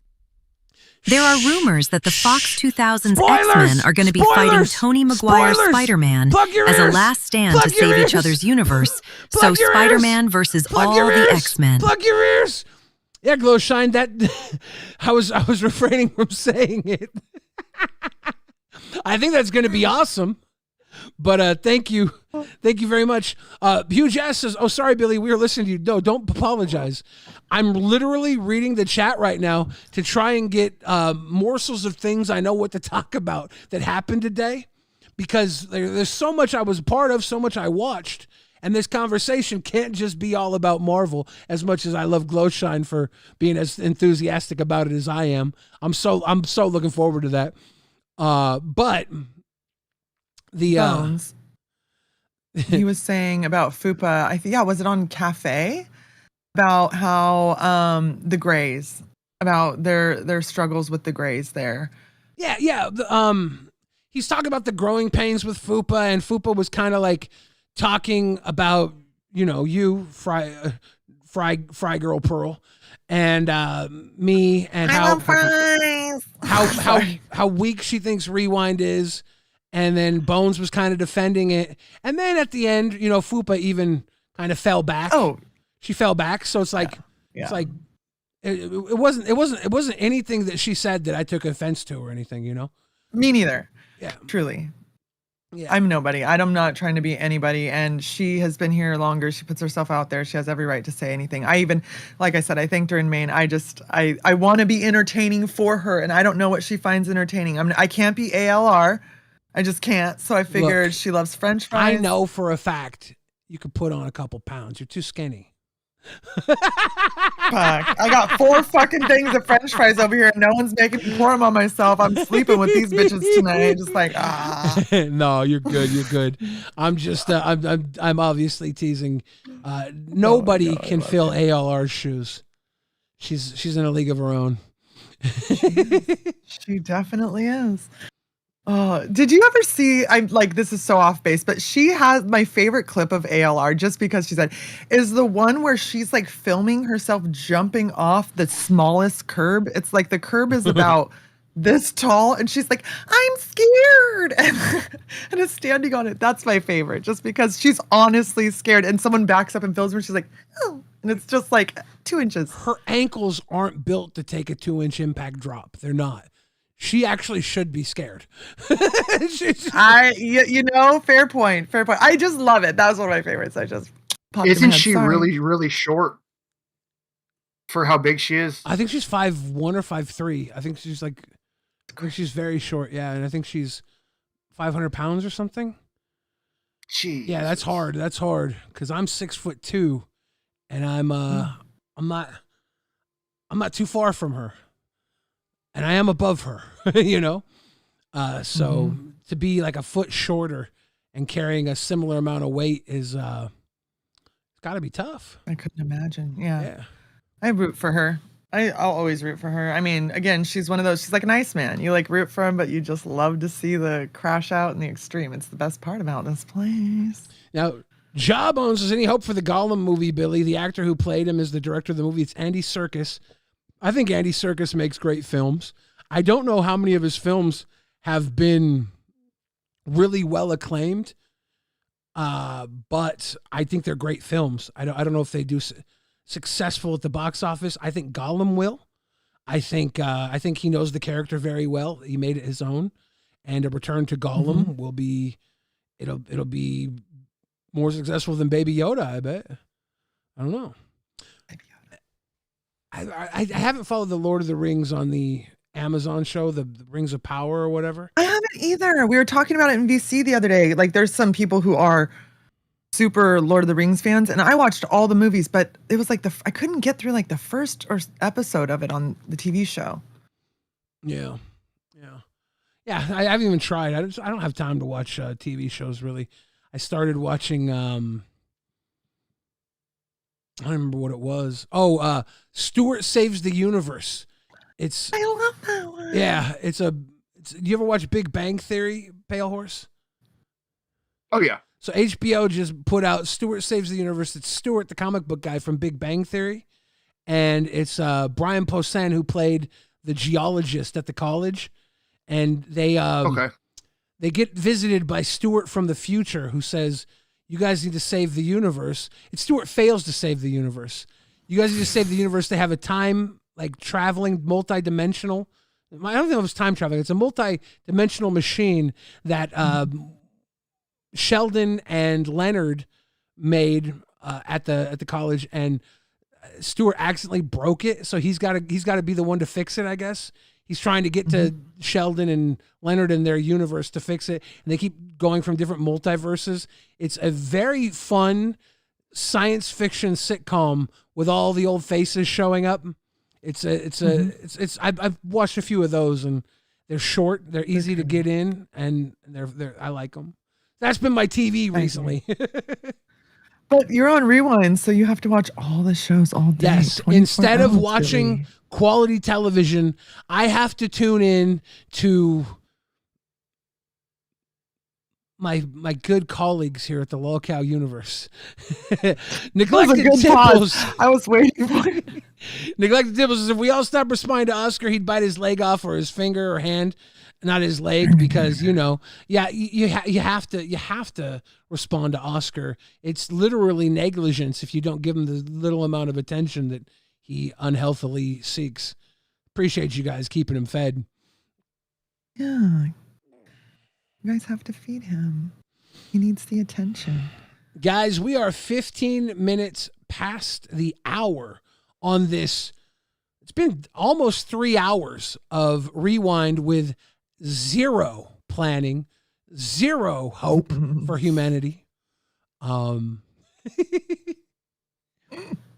was just getting home from getting my tea when Pitt got pulled off. I came in here and I was like, do I just go live or do I try and find some clips? I was like, every minute I look for clips is going to be a minute that people are sitting alone. And maybe, some people will come up and jump up here and talk with me. I have my people here, Trash Girl, Pearl, Pale Horse. We had Joe earlier. We had Copper Cab. We had Tina. I think every other host is absolutely afraid to be up here because we took Yo Mama's slot, and they don't want the heat. And I'm not calling you cowards. That was B-Slice in his video yesterday where he called you all cowards. Just shouting that out right now. B-Slice in his wonderful channel where he called out the cowardly behavior here in Lolcow. Keemstar came up here too to let us know the score. Tomorrow, for the Pitt fans that are still here, which can't be many, other than Oscar, who is actually a Rewind fan. Other than Oscar, tomorrow, Yo Mama is going to host the Twilight battle with Keemstar and Tater and Tammy 10. And we'll see who really knows the Twilight lore the best. The quiz the best. Would put money. I think we should do like a betting in main chat. I know we're not supposed to do that, but like I would put money on Keem. And you would think these two beautiful women would know all about the sparkle humans. Keem's been dropping facts that are not just like Chat GPT facts. Yeah. He comes out and he's like, I know Bella's middle name, motherfucker. I have never heard someone drop that as like a flex in my whole life, and that's what makes this amazing. Do the vampires get extra like hungry when there's a girl's on her period? Yes. They're like sharks. That's about all I know Like, about Twilight. shark. I was like, I think I know that from Twilight. Damn it. I just laughed like Tech Protect there. That was a Tech Protect laugh. Oh. I didn't know I could do that. Mm-hmm. I'm going to stop Well, that. next time we should do a bus. I'll be Fupa, you be Tech Protect. I don't want to do that. I'll let Tech Protect be Tech Protect. Holy shit. That means, Pale, you have to be Amberlynn Reed. Oh, fuck. I have to do a lot of eating between now and then. Get Granny's fucking wash rags. It's time. It's time to do a boot scoot and boogie. Don't say. Oh my god, it's so gross. Oh, AMAC was on Queens today. Oh yeah, AMAC stood in for Foxy. You know what happened? And this is fucked up. And Foxy and Fupa were going at it in Maine. I wanted to make sure to say that. I've been having too much fun, but like, apparently they were like back and forth for a while. Fupa got trolled or got like forced into taking a day off, and Fupa said she might, or not Fupa, Foxy. All these F words, all these Fupa, Foxy, fuck, but not the fun ones. Yeah, right. Foxy said she was gonna take a day off and go to the movies, but she was fighting with AMAC in the Discord all the entire episode. She had 0 day off. I wonder if it was part of the punishment where she couldn't go to the movies. She couldn't enjoy the movies she planned on seeing. I don't know. Probably. We got They're always punishing Foxy. Mrs. Instigator in the chat said the book and the movie are completely different. The Twilight book and the Twilight movie. That's true. I've read all the books and seen the movies. You are 1,000% right. And yeah, so, but I think Keem knows. Keem knows a lot. We'll see what, I'm so excited. This is like just as good as like the island fight at Fat Camp. I think I've seen more of the 50 Shades movies, 50 Shades of Grey, than I've seen of the Twilight movies. Because I saw the first Twilight. It was playing at my sister's house. And then, you know, I had to check out the 50 Shades of Grey movie because Dakota Johnson is J.C. Johnson's cousin. I was like, let's see if she's fucking dirty as shit or not. And she wasn't as dirty as I thought she was going to be in that movie. I thought it was going to be one of those BDSM movies where the guy's like pissing on her or something. It was very lovey-dovey, you know? I'm like, this isn't I've never BDSM. seen any of the 50 Shades of Grey movies ever. Never. I've never seen one. Yeah, well, the 50 Shades of Grey lore is fanfic that was originally written as Twilight fanfic, right? So Christian Grey and Anastasia are Kristen Stewart's character and Robert Pattinson's character, but they take the vampireness out and just leave the sexual parts of the fanfic. Huh. I did not know that. Yeah, so I've seen the derivative films based on what the Twilight was. I know more about those than I know about Twilight and the movies, just because I was like, I got to see J.C. Johnson's cousin get stuffed because I'm a sicko. But I'm a connoisseur, you know? I'm a connoisseur. I'm like, I want to see Dakota Johnson. I want to see if they really fucking degrade her because it's supposed to be a BDSM movie.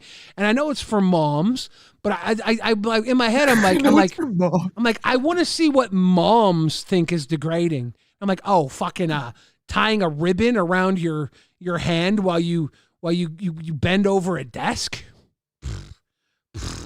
Come on. If you saw this shit in my fucking history. Nah, I'm actually pretty vanilla, but I'm curious. I was talking about me. No, oh, shit. Thought you were saying I was into some weird shit. And I'm like, nah, I'm too lazy for that.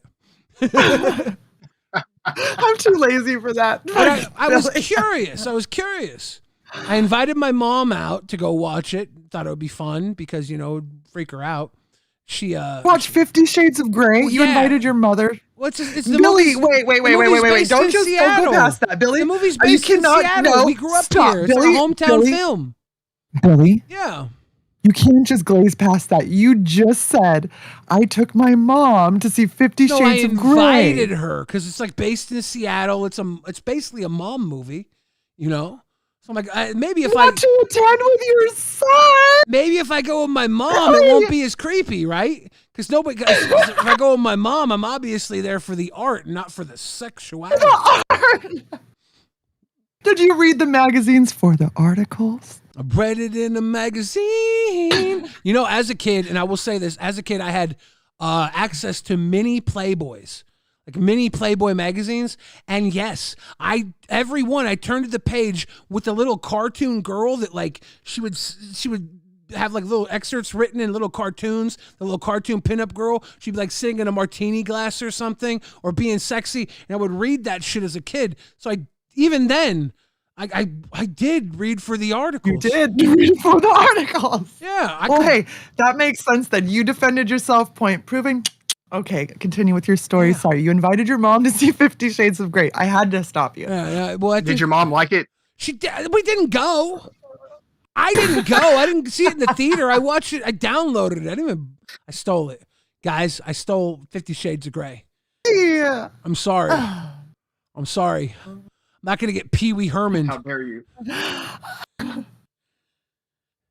Yeah, no. God, my mom my mom politely declined the invitation. She did. Yeah.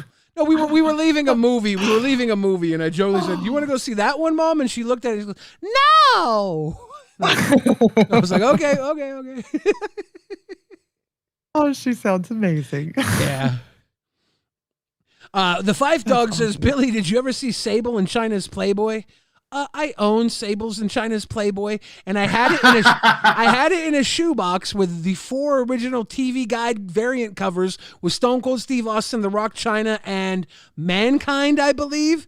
They were in a box, and unfortunately, when I moved, I think the church stole it and my 5-deep collection of every cup from the Burger King Lord of the Rings glowing collectible glass set.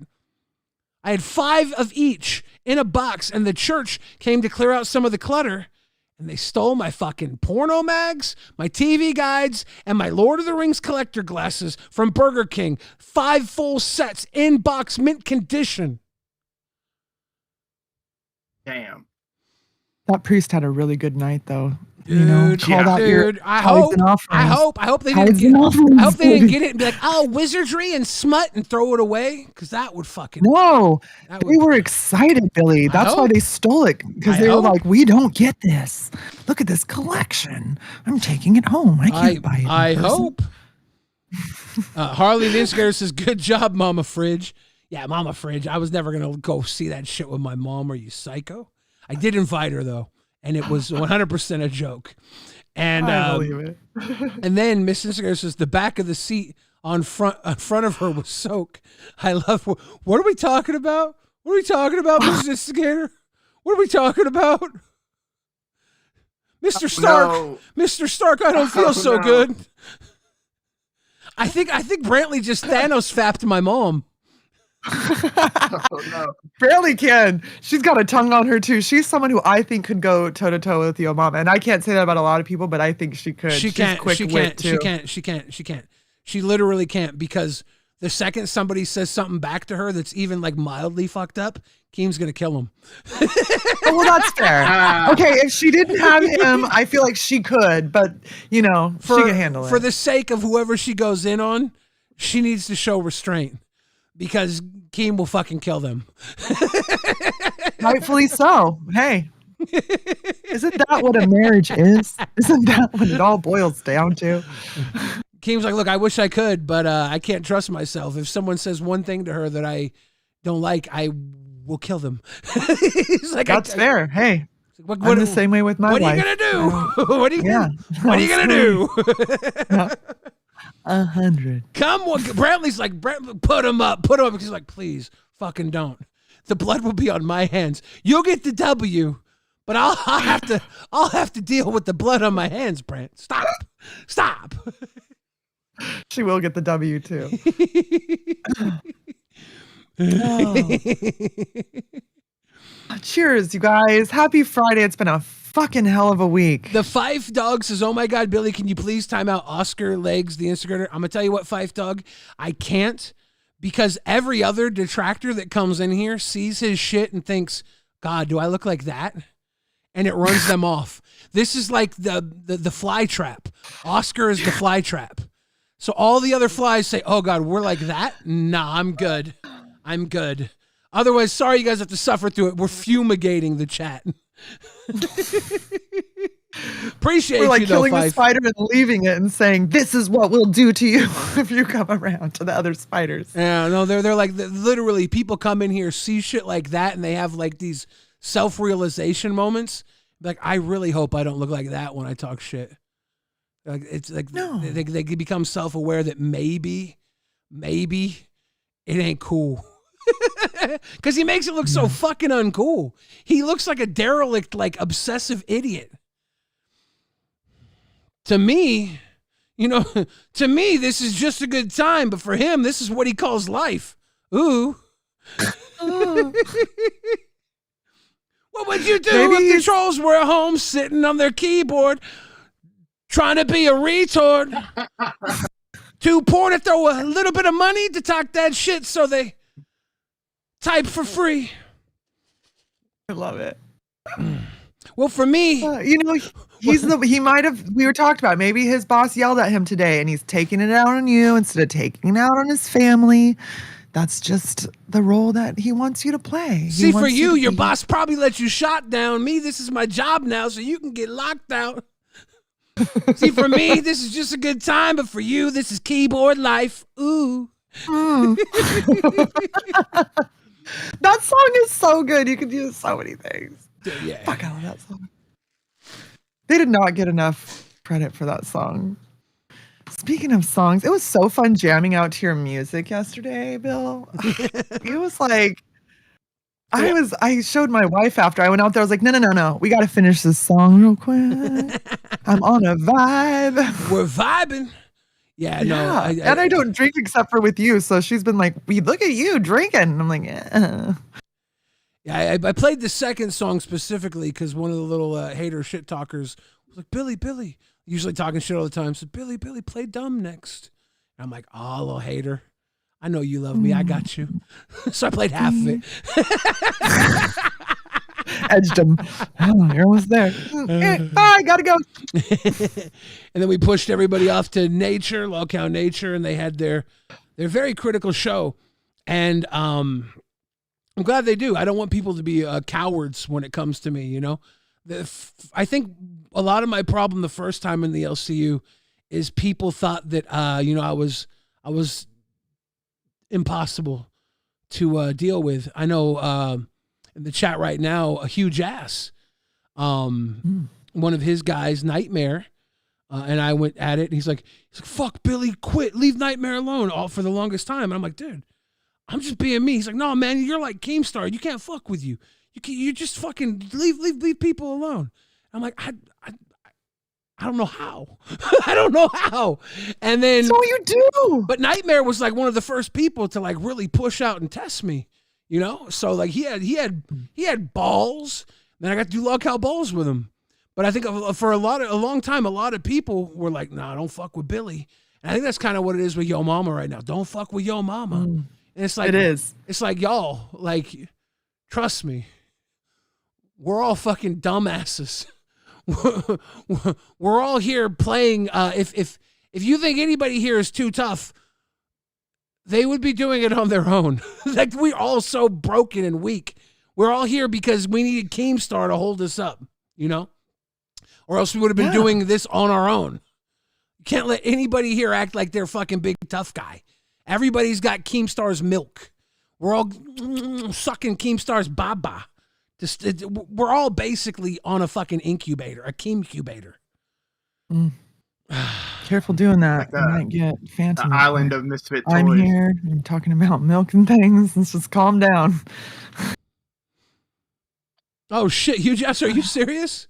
Hugh Jess says his view is different, but it is different. Like Hugh and I have became pretty close, and when Hugh was on the other side of everything, I valued the fuck out of him because he was willing to say some shit. You know, he loved Xylee, and when me and Xylee would go at it, he'd be like, Mama Fridge says, be nice, Billy. Mama Fridge says, be nice. And I need people to give me another perspective because I'll just go. I don't think this shit through. I'm the one that starts a stream with no planning and goes 3 hours and 40 minutes because I'm stupid enough to think it'll work, you know? I don't think stuff through. I did an entire Balls episode alone without Rastov with a fucking little skull on my finger where I was talking to the skull like some twisted Hamlet shit where the skull was Rastov and he was dead. And it was like, that went way too long, but it was like funny, you know? If I have a moment, I almost feel like if I can go in completely naked, I have to give it a try. I have to see what it's like to fail. And when Xylee left on my birthday the next day, I specifically came in with fucking nothing because I wanted to see where it would go. And it wasn't great. It wasn't. But I had to see. I had to know, you know? Yeah. Marie Pondu. Ooh. Marie Pondu says, it's going to read anytime. I don't want to read it twice. French fries? I'm going to start reading and then it's going to read out. Marie Pondu says, this show is terrible. And who the fuck is that random blob lurking in the upper corner? Is he a mute? That's Yo Mama. You might know him from the show Lolcow Pit. It's been absorbed by LolcowRewind now, though. At Marie Pondu donated $9.99. The longest. This show is terrible. And who TF is that random blob lurking in the upper corner? Is he a mute? Remember when Boogie had his month? Logie Berra. He would have been a hay fever survivor. Hay fever. At Logie Berra donated $20. Logie Berra going on to the wheel. We're going to be spinning this near the end. If you guys want to possibly be the sponsor next week on LolcowRewind, all you got to do is send a $20 super chat or above, and every denomination of 20 will get you on the wheel. This week's sponsor is Thirsty Quill Publishing with a brand new novel, Blown Away by Love, starring Blow Mama and Desi the Nephilim. Thank you by for your Meek and money. Hertz. Sorry, I'm fupa tonight. I have to. Hard, putting the hard in hardcover. Boom. That's beautiful. Look at This that is embrace. Instigator says, I dislike a lot of hosts that are still here. I don't think it's me. That's good. It balances out with Oscar. There we go. Huge ass. He would have been a hay fever survivor. Hay fever. Huge ass. Going on the randomizer. We're going to get butt cannon for old time's sake. It's going to read. I don't know why it's taking so fucking long. At HugeAss1156 donated $20. Butt cannon for old time's sake.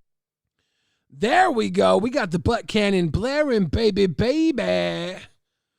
Whew. Oscars Longs, the Instigator says, Billy got to be the dumbest host I've seen here. The fact that you said that makes you look wild. Absolutely stupid. Like you don't see intelligence. You can't see it. Because like you could say a lot of things about me. You could say you don't find me funny or entertaining. But the problem is I display patterns of a very intelligent person creatively, mentally, my cognitive recognition pattern skills. I display that literally every episode. And it might not be your thing, but it's there. And if you can't see that, you might be fucking low IQ. Like you might be living on the state dole. I don't know. You might be special. Johnny Kruger.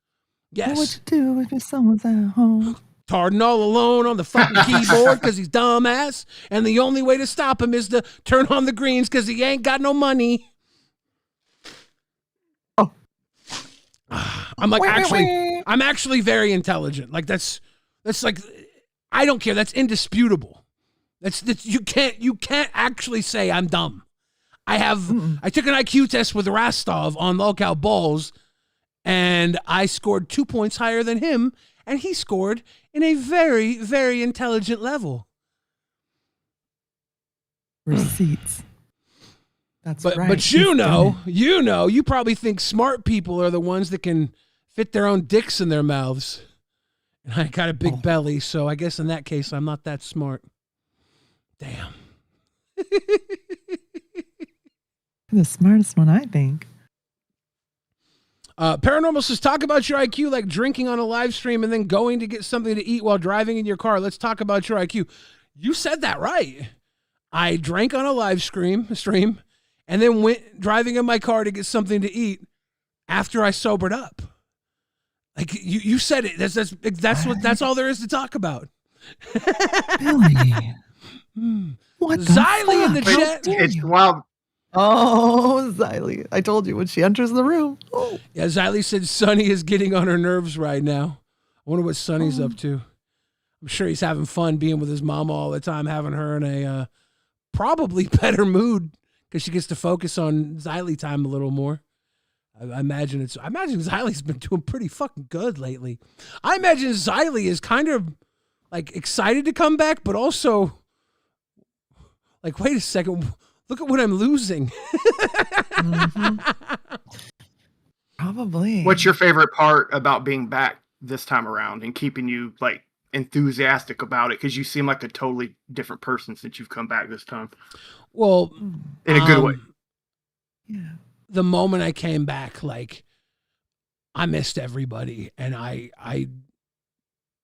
that feeling you have when you're a part of this, I can only say maybe like community, family, belonging. You know, Keemstar says we're kind of a family here. It shows, you know, the audience, the hosts and everything. It was great because when I came back, Yo Mama was like, y'all flip-flop. Y'all didn't like him before. Now you... And I'm like, dude, no, they all loved me before. Like everybody loved me. Like I was completely like over the top loved by this community. Things got to a point where, you know, it wasn't 100% anymore. But for a while, dude, the hug I got from this place was insane. And even when I left, I stayed here for so long because of those people, you know? I'm like, if I can make it work, even though I know in my heart I can't, I know I need to walk away for a little bit. I know I need a breather. But if I can make it work, it's worth trying. And the 2 months I tried, it sucked. It was hard, but it was worth it because like Fat Camp was a part of that. I got to really watch Zay leave Rewind and start Glass, and I got to know that, like, you know, she was going to be okay when I was gone.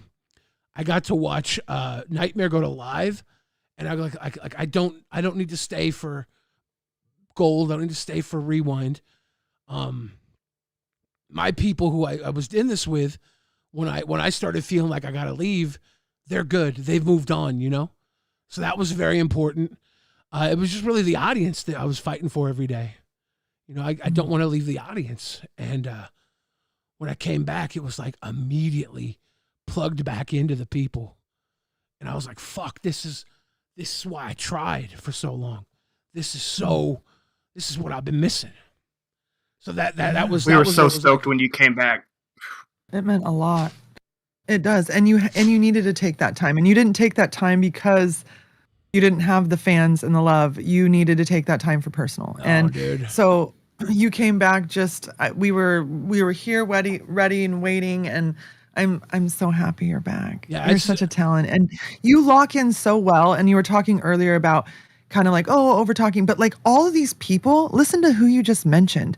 Listen to some of them. Like you helped develop them. You helped them go from nothing to learning how to interact, how to go back and forth, how to review things. Like you have been doing this. This is not your first rodeo. You know what the fuck you're doing. And so while you say like hosts leave after you, or you know, like you have that host curse, that's because you build people. You build people and you let the little birds fly. And sometimes they fly in crazy directions. Sometimes they fly how you like, but you've really developed a lot of people, even just by you saying that. So Brantley burped those ducks. But yeah, I wouldn't even say I developed them, right? We all came up together. Like these people were coming up on Rewind in the very beginning. Zay, honestly, she came up on the Rewind pre-video we did to promote Rewind. She was a part of that. Lacey was a part of that. So like they were here before me doing this, but through time they made their way in and got on shows, and it was different paths for different people. But you know, we all came up together. There was a camaraderie, even with Becky, you know, who everybody talks shit about so often. There was moments where everybody also kind of loved her because she was really fucking good at just filling a room. It's like I said with Copper, with Wings, you fill a space. There's no empty space when these people are on their screen. And that's so hard to do. You can't just teach that. That's got to be earned. That's got to be lived. I dug too far down, says Tipples. Thank you for coming to the Bam World and Satan's Daughter. Thank you for coming to Cash Cow. Boom. Love it. Love it. Appreciate y'all. But that really that camaraderie and stuff, it was because it was a brave new world and everything going on was just up and away. You know, Cafe was not a huge success, but everybody loved it. Lolcow Court was a failure, but the failure process was entertaining. And when it was gone, you know, everybody moved into their positions here, and we're still like, you still had a room in the fucking Lolcow mansion, you know? You still had a room, you still had a place to sleep. You still had a place to call your own at the end of the night. And it was only up, even the failures were up. And then we had like the irreversible moments, and that's when it started to go up and down, and people really had to struggle. And the struggle, it turned a lot of us into different people. What do you think it would take to get back to somewhat of a place? You'll never be there, but like I liked the camaraderie. You know what I mean? Like I feel like we're there. There's not enough rooms in the mansion for all the people staying here. We got people flopped on the couch. We got people sleeping on the porch. I gotta lock my room because someone will come in and steal my shit. It's not the same house, unfortunately. Unfortunately, my shit keeps coming up missing. You know, it's a constant problem. Neglected Tipples says ducks are cool, but they taste even better. I'm a duck hunter. I have 43 pounds of duck meat right now. Dude, a Peking duck hits. Michelle Lopez says Billy is the only LCU person I know that knows who Sufjan Stevens is. I was blown away one time you mentioned him, and I'm not even a big fan, but man, that little gay boy, he does something to me. He does something to me. Like someone's gonna clip that. I'm saying. God, Billy. I'm over there watching Call Me By Your Name, and I'm like, this is a little fucking weird. And I'm like, I wish I had a queer dad. Oh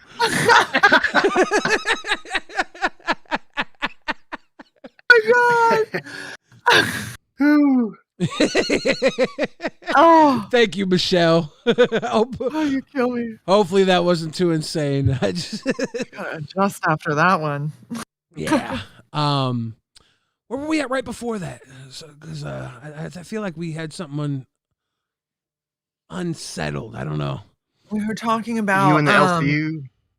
How like there was the camaraderie. Camaraderie. And then there's not enough beds and stuff, and people be getting in your room, and there's unfortunately like before it was like a home, a house, and everybody did their part, and now it's like it's just a hotel or something, and the hotel's kind of downtrodden, and people are here doing whatever services them, and then they're in and out, and it's not the home. It's a hollow shell of what it was, and I think it had too much expansion when we needed to be focusing on the parts of the house that were breaking down. Like, oh, we have a hole in the roof. Okay, let's build a west wing and put everybody there. It's Exactly. It's like, I don't think that's the answer, but it's like, yeah, we don't have a good roofer though, and we don't have time to wait. We'll take care of that later. And it's like, okay, a tarp's good. Yeah. We'll put RAS tarp over it.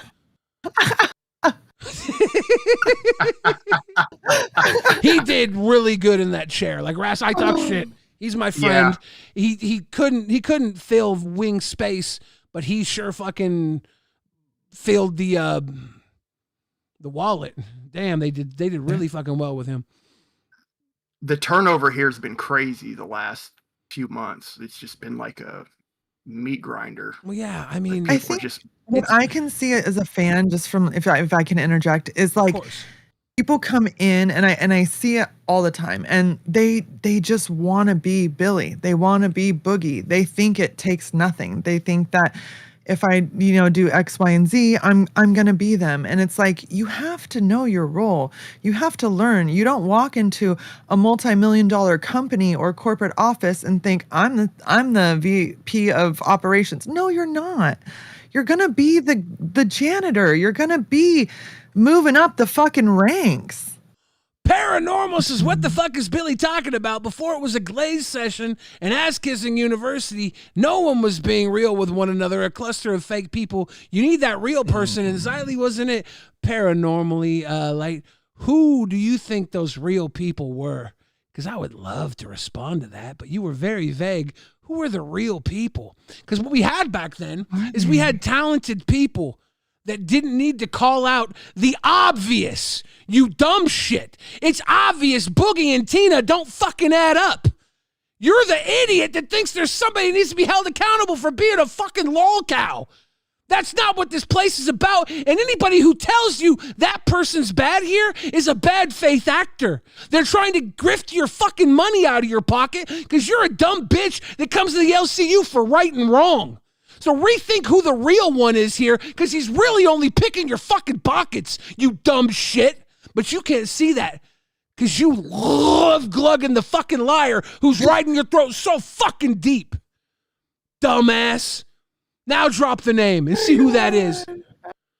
Now drop the name, because that's who I was talking about. Drop your fucking name, because that's who I was talking about. You won't do it. Dumb bitch. But we have to point fingers at Tina, do we? Tina's whole fucking act is being the crazy psycho neighbor that kid behind the camera had to sue. Dumbass. Tina's bad. Yeah, maybe Tina's better when she's bad, you stupid idiot. Maybe Tina's fucking stays number 2 in the LCU because number 1 is LolCow Live. You love to point fingers at number 1. That's another bullshit claim to make you feel like you're helping number 1 win. No, you're keeping number 3 happy while he goes on fucking quinceañera vacation and tells you, no, I was fired. Dumbass. Dumbass. He would have been fucking punished. He would have been punished all week going to fucking the morning shows as a punishment if I didn't come here and clean that shit up by calling it out. Now it's, no, I'm going to take some time off and let the smaller B shows get in the main circuit. Bitch, he would have been punished if I hadn't come here and stopped that shit. But I'm fake. Suck my fucking dick. Jim Crick couldn't gobble this up. You tell him. Let's fucking drop the mic, Billy. That was a good one. Oh. There's a handful of people at the top of this that if you take them out, the whole vibe of the universe changes. And you're one of those people. It's like when you're gone, it's just everything. And just that's feels why different. when And then- Xylee left on my birthday, I only fucking wished her the best. I didn't want her to stay here because people needed to see what it would be like without her. And boy, could you not ask her back quicker. I was able to be gone for quite a while. I wouldn't have came back. Like it wouldn't have happened. But Keemstar hit me where it hurts. You know, it was the day after his wedding, and I couldn't make it out. I just wasn't healthy. And he was like, you know, we could really fucking use you back here, dude. And I was like, I could really use any time I have right now. And he's like, you know, it would really be great if you could just come help me out, you know, for a little bit. And at the time I was like, I can't say no to you guys. You asked me for a favor on the day of your Brantley's wedding. Of course I'm going to do it. Of course I'm going to do it. And then I come back here and immediately I'm like, I missed you guys. I fucking did miss the shit out of you, you know? Good, because yeah, you're right. The whole vibe changes. I mean, even with Xylee gone, like it's that whole, like you said, I asked you what the difference between now and back in the day when everyone said things have changed is, and your answer is accurate. And look at you, if what we are fans saying, and when you leave, it changes. And so we don't want to lose as many of you guys as we can. Like, it's fun to watch. The Hills Have Critters says, boo-hoo, Billy. You're upset over someone having fun. Damn. No. I'm not upset. Have your fun. You don't know what you're missing. Because this place used to work with some magic. Now, the only thing holding it together is tragic for the most part. We're going to try to get back the magic. Yeah. Oh, and even not there's still a lot of good people here. You know, even Yo Mama, he's got talent. He deserves to be here. He just, you know, he does. You can't be a coward. You gotta stand on your own too when it's time. You gotta if you're gonna come in here and you want to take from this place. On the way out, you should probably have a goodbye moment with Keemstar, whether it's public, private, whatever. You should probably be like, okay, this is my exit meeting. You know, you probably should. And I think Keemstar's contract would probably be better off than saying a 60-day no compete than just saying I have to have a 1-hour exit conversation with Keemstar before I'm owed my last check, because in 1 hour he's going to convince you to stay. I'm sorry. That's good. I'm sorry. I hope he's listening to you or watches that, because that's a really good idea. Yeah. It's just like that's going to work more than 60 days. But you know, he's just trying to protect. It's a business. Trying to protect people who come in here and then leave with this idea that there's something that he kind of built. You know, he built a lot of the people here. And that doesn't mean everybody was built by Keemstar. A lot of people put a lot into this place, and you know, all they get out is their 25%. At the end of the day, Keemstar owns 100% of this fucking place, you know? So if somebody leaves, you know, and their fans leave with them, c'est la vie. You were a contracted fucking host, you know? You don't owe this place anything. That was part of the contract too, is that you just do your hours, do your time. You know what you signed on for. But I do think there's a little bit of honor to a lot of it.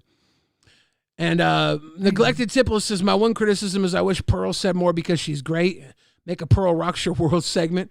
Well, I think we might be able to plan for that. We might be able to see a little Pearl Rocks Your World segment. What do you think that would entitle, Pearl?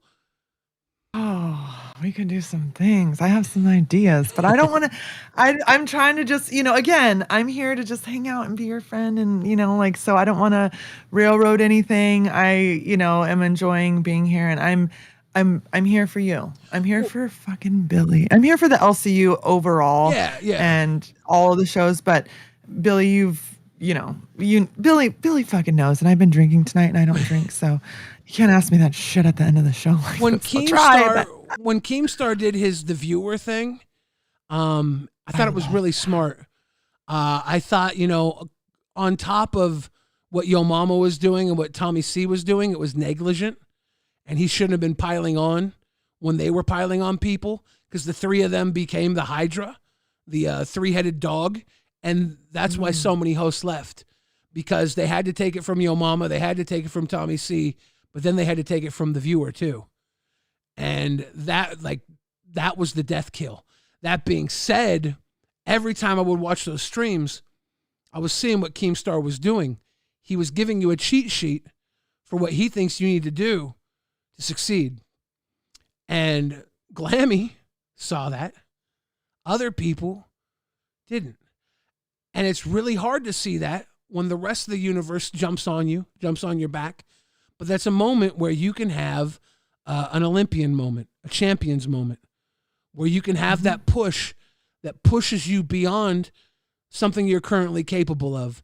Because that's how diamonds are made, with pressure, right? And that pressure, it was make or break. And unfortunately, it broke a lot of fucking people. And I see why this place is super demanding when, you think you're doing a good job because things you value add up. But the things that overall are important to Keemstar, he wants to get you in line. It's part of his toy box, his sandbox, his show. He's got to try and direct it. Yeah, those were master classes. Hello, like you have someone who's built a community, who's built a name, who's that big, telling you specifically. People pay that. Companies pay for people to come in and critique them to be better. I'm so proud of Glammy, but I fully agree with you on that, Billy. And from a viewer's perspective, that's what I saw. Yeah. That he was there helping them grow. The people he didn't talk about, he didn't fucking care about. Maybe he didn't see potential in. But that being said, the reason I bring that up is because the viewer that was Keemstar was a completely different force. And when I heard that you were interested in coming up here and being a part of this, I thought to myself, you're the viewer. You're the viewer. And I want to learn from you. I want to see what the viewer sees. I want the audience to see what the viewer sees. And it's going to be completely raw at the beginning because you are the viewer. You're nothing. Keem didn't ask you to be here. No, nobody set this up. You're not an intern. You're not a host. You're not the viewer. You're a viewer. And you're Trash Girl Pearl. And that is something that hasn't been done here yet. And that is something that I think has value to me. And if this doesn't work out, I'm happy we tried. I agree. Thank you. That was the sweetest thing anyone said to me. I'm serious. I'm just here because exactly what you said. And I check in with you every day. If you don't want me here, I won't be here, and I'll still be floating around and just donating and sharing love. But if anyone wants me here, I'll be here. I have fun. I hang out, and I'm here as long as I want. I'm not trying to sniff for anything. I'm not trying to step on any toes. I'm just here. You're greener than goose shit, and that's by design. That's by design. It's something fresh. It's something new. It's something that a lot of people are going to hate. But you know what it is? It's fucking real. It's really real. This is a girl who just loves this place and decided, at one point to go to Fat Camp. And when your vibe at Fat Camp, when I met you, I was like, she's just a cool person. She's just a good person. Like, the fact that she wants to be around this place is interesting. Whatever you get out of this place, I want to know more about that. And through that, I'll get to know this place better. And I think, we'll all get to know ourselves better, because anybody watching right now can put themselves in your shoes in a way that no host could understand. And then you're going to become a host. You're going to lose that. But in that process, a little bit of fucking shine in them diamond mind. I like it. And of course, Pale Horse, you're just cutting your teeth here. You're just trying to find a place. You came up the other day, and you're back again here with me. I needed somebody to come up here, and you were here. And it hasn't been a huge window of opportunity because I am a fucking gas bag that doesn't stop talking. But you've been fucking great tonight. And I'm sure, thanks, man. Appreciate I'm sure with what you offer, you're going to find something very soon here. I could be wrong, but I think that we're in need of people with your acumen, and we'll see what happens. I could hit the ground running as far as show running, like OBS is in the bank. But yeah, it's been a ton of fun. I'm gonna get out of here and let you guys finish up. Billy, once again, awesome for everything. Appreciate you letting me come up, and you are very good at making people feel welcome and calm. Y'all have a wonderful evening. Ladies and Appreciate it's Pale Horse 451. Is that Fahrenheit? He's gonna get that reference too. I caught him with the Behold the Pale Horse last time. By the way, I'm dumb. Ask Oscar. But bullshit. Trash Girl Pearl. This is the end of the night. Anything Xylee says, pick a sponsor. Thank you, Xylee. Holy shit. Woo woo! I was just gonna say that. Xylie's still doing her damn job. Thank you, Xylee. Ladies and gentlemen, the winner of tonight's Rewind Randomizer is and the winner is Sling and Sugar. Sling and Sugar. We're gonna have to hit back and see if you suggested something. If you didn't, we'll work something out. Hit me up in the comments of this stream, on the Discord, or wherever you can. Love it. Appreciate you. I think your message was just love, actually. So we're going to have to figure out what that's going to be. If you don't hit me back, I'll make something up. But thank you, Sugar. Thank you, everybody. I appreciate y'all so much. Go check out Nature. Go check out Lolcow Nature, Fupa, Bones. It's going to be interesting because they have some stuff to talk about. Shit went a little crazy today on Lolcow Cafe, so I'm excited to send you over there. Guys, have a good night. Lolcow Rewind, saying good night and goodbye and good vibes.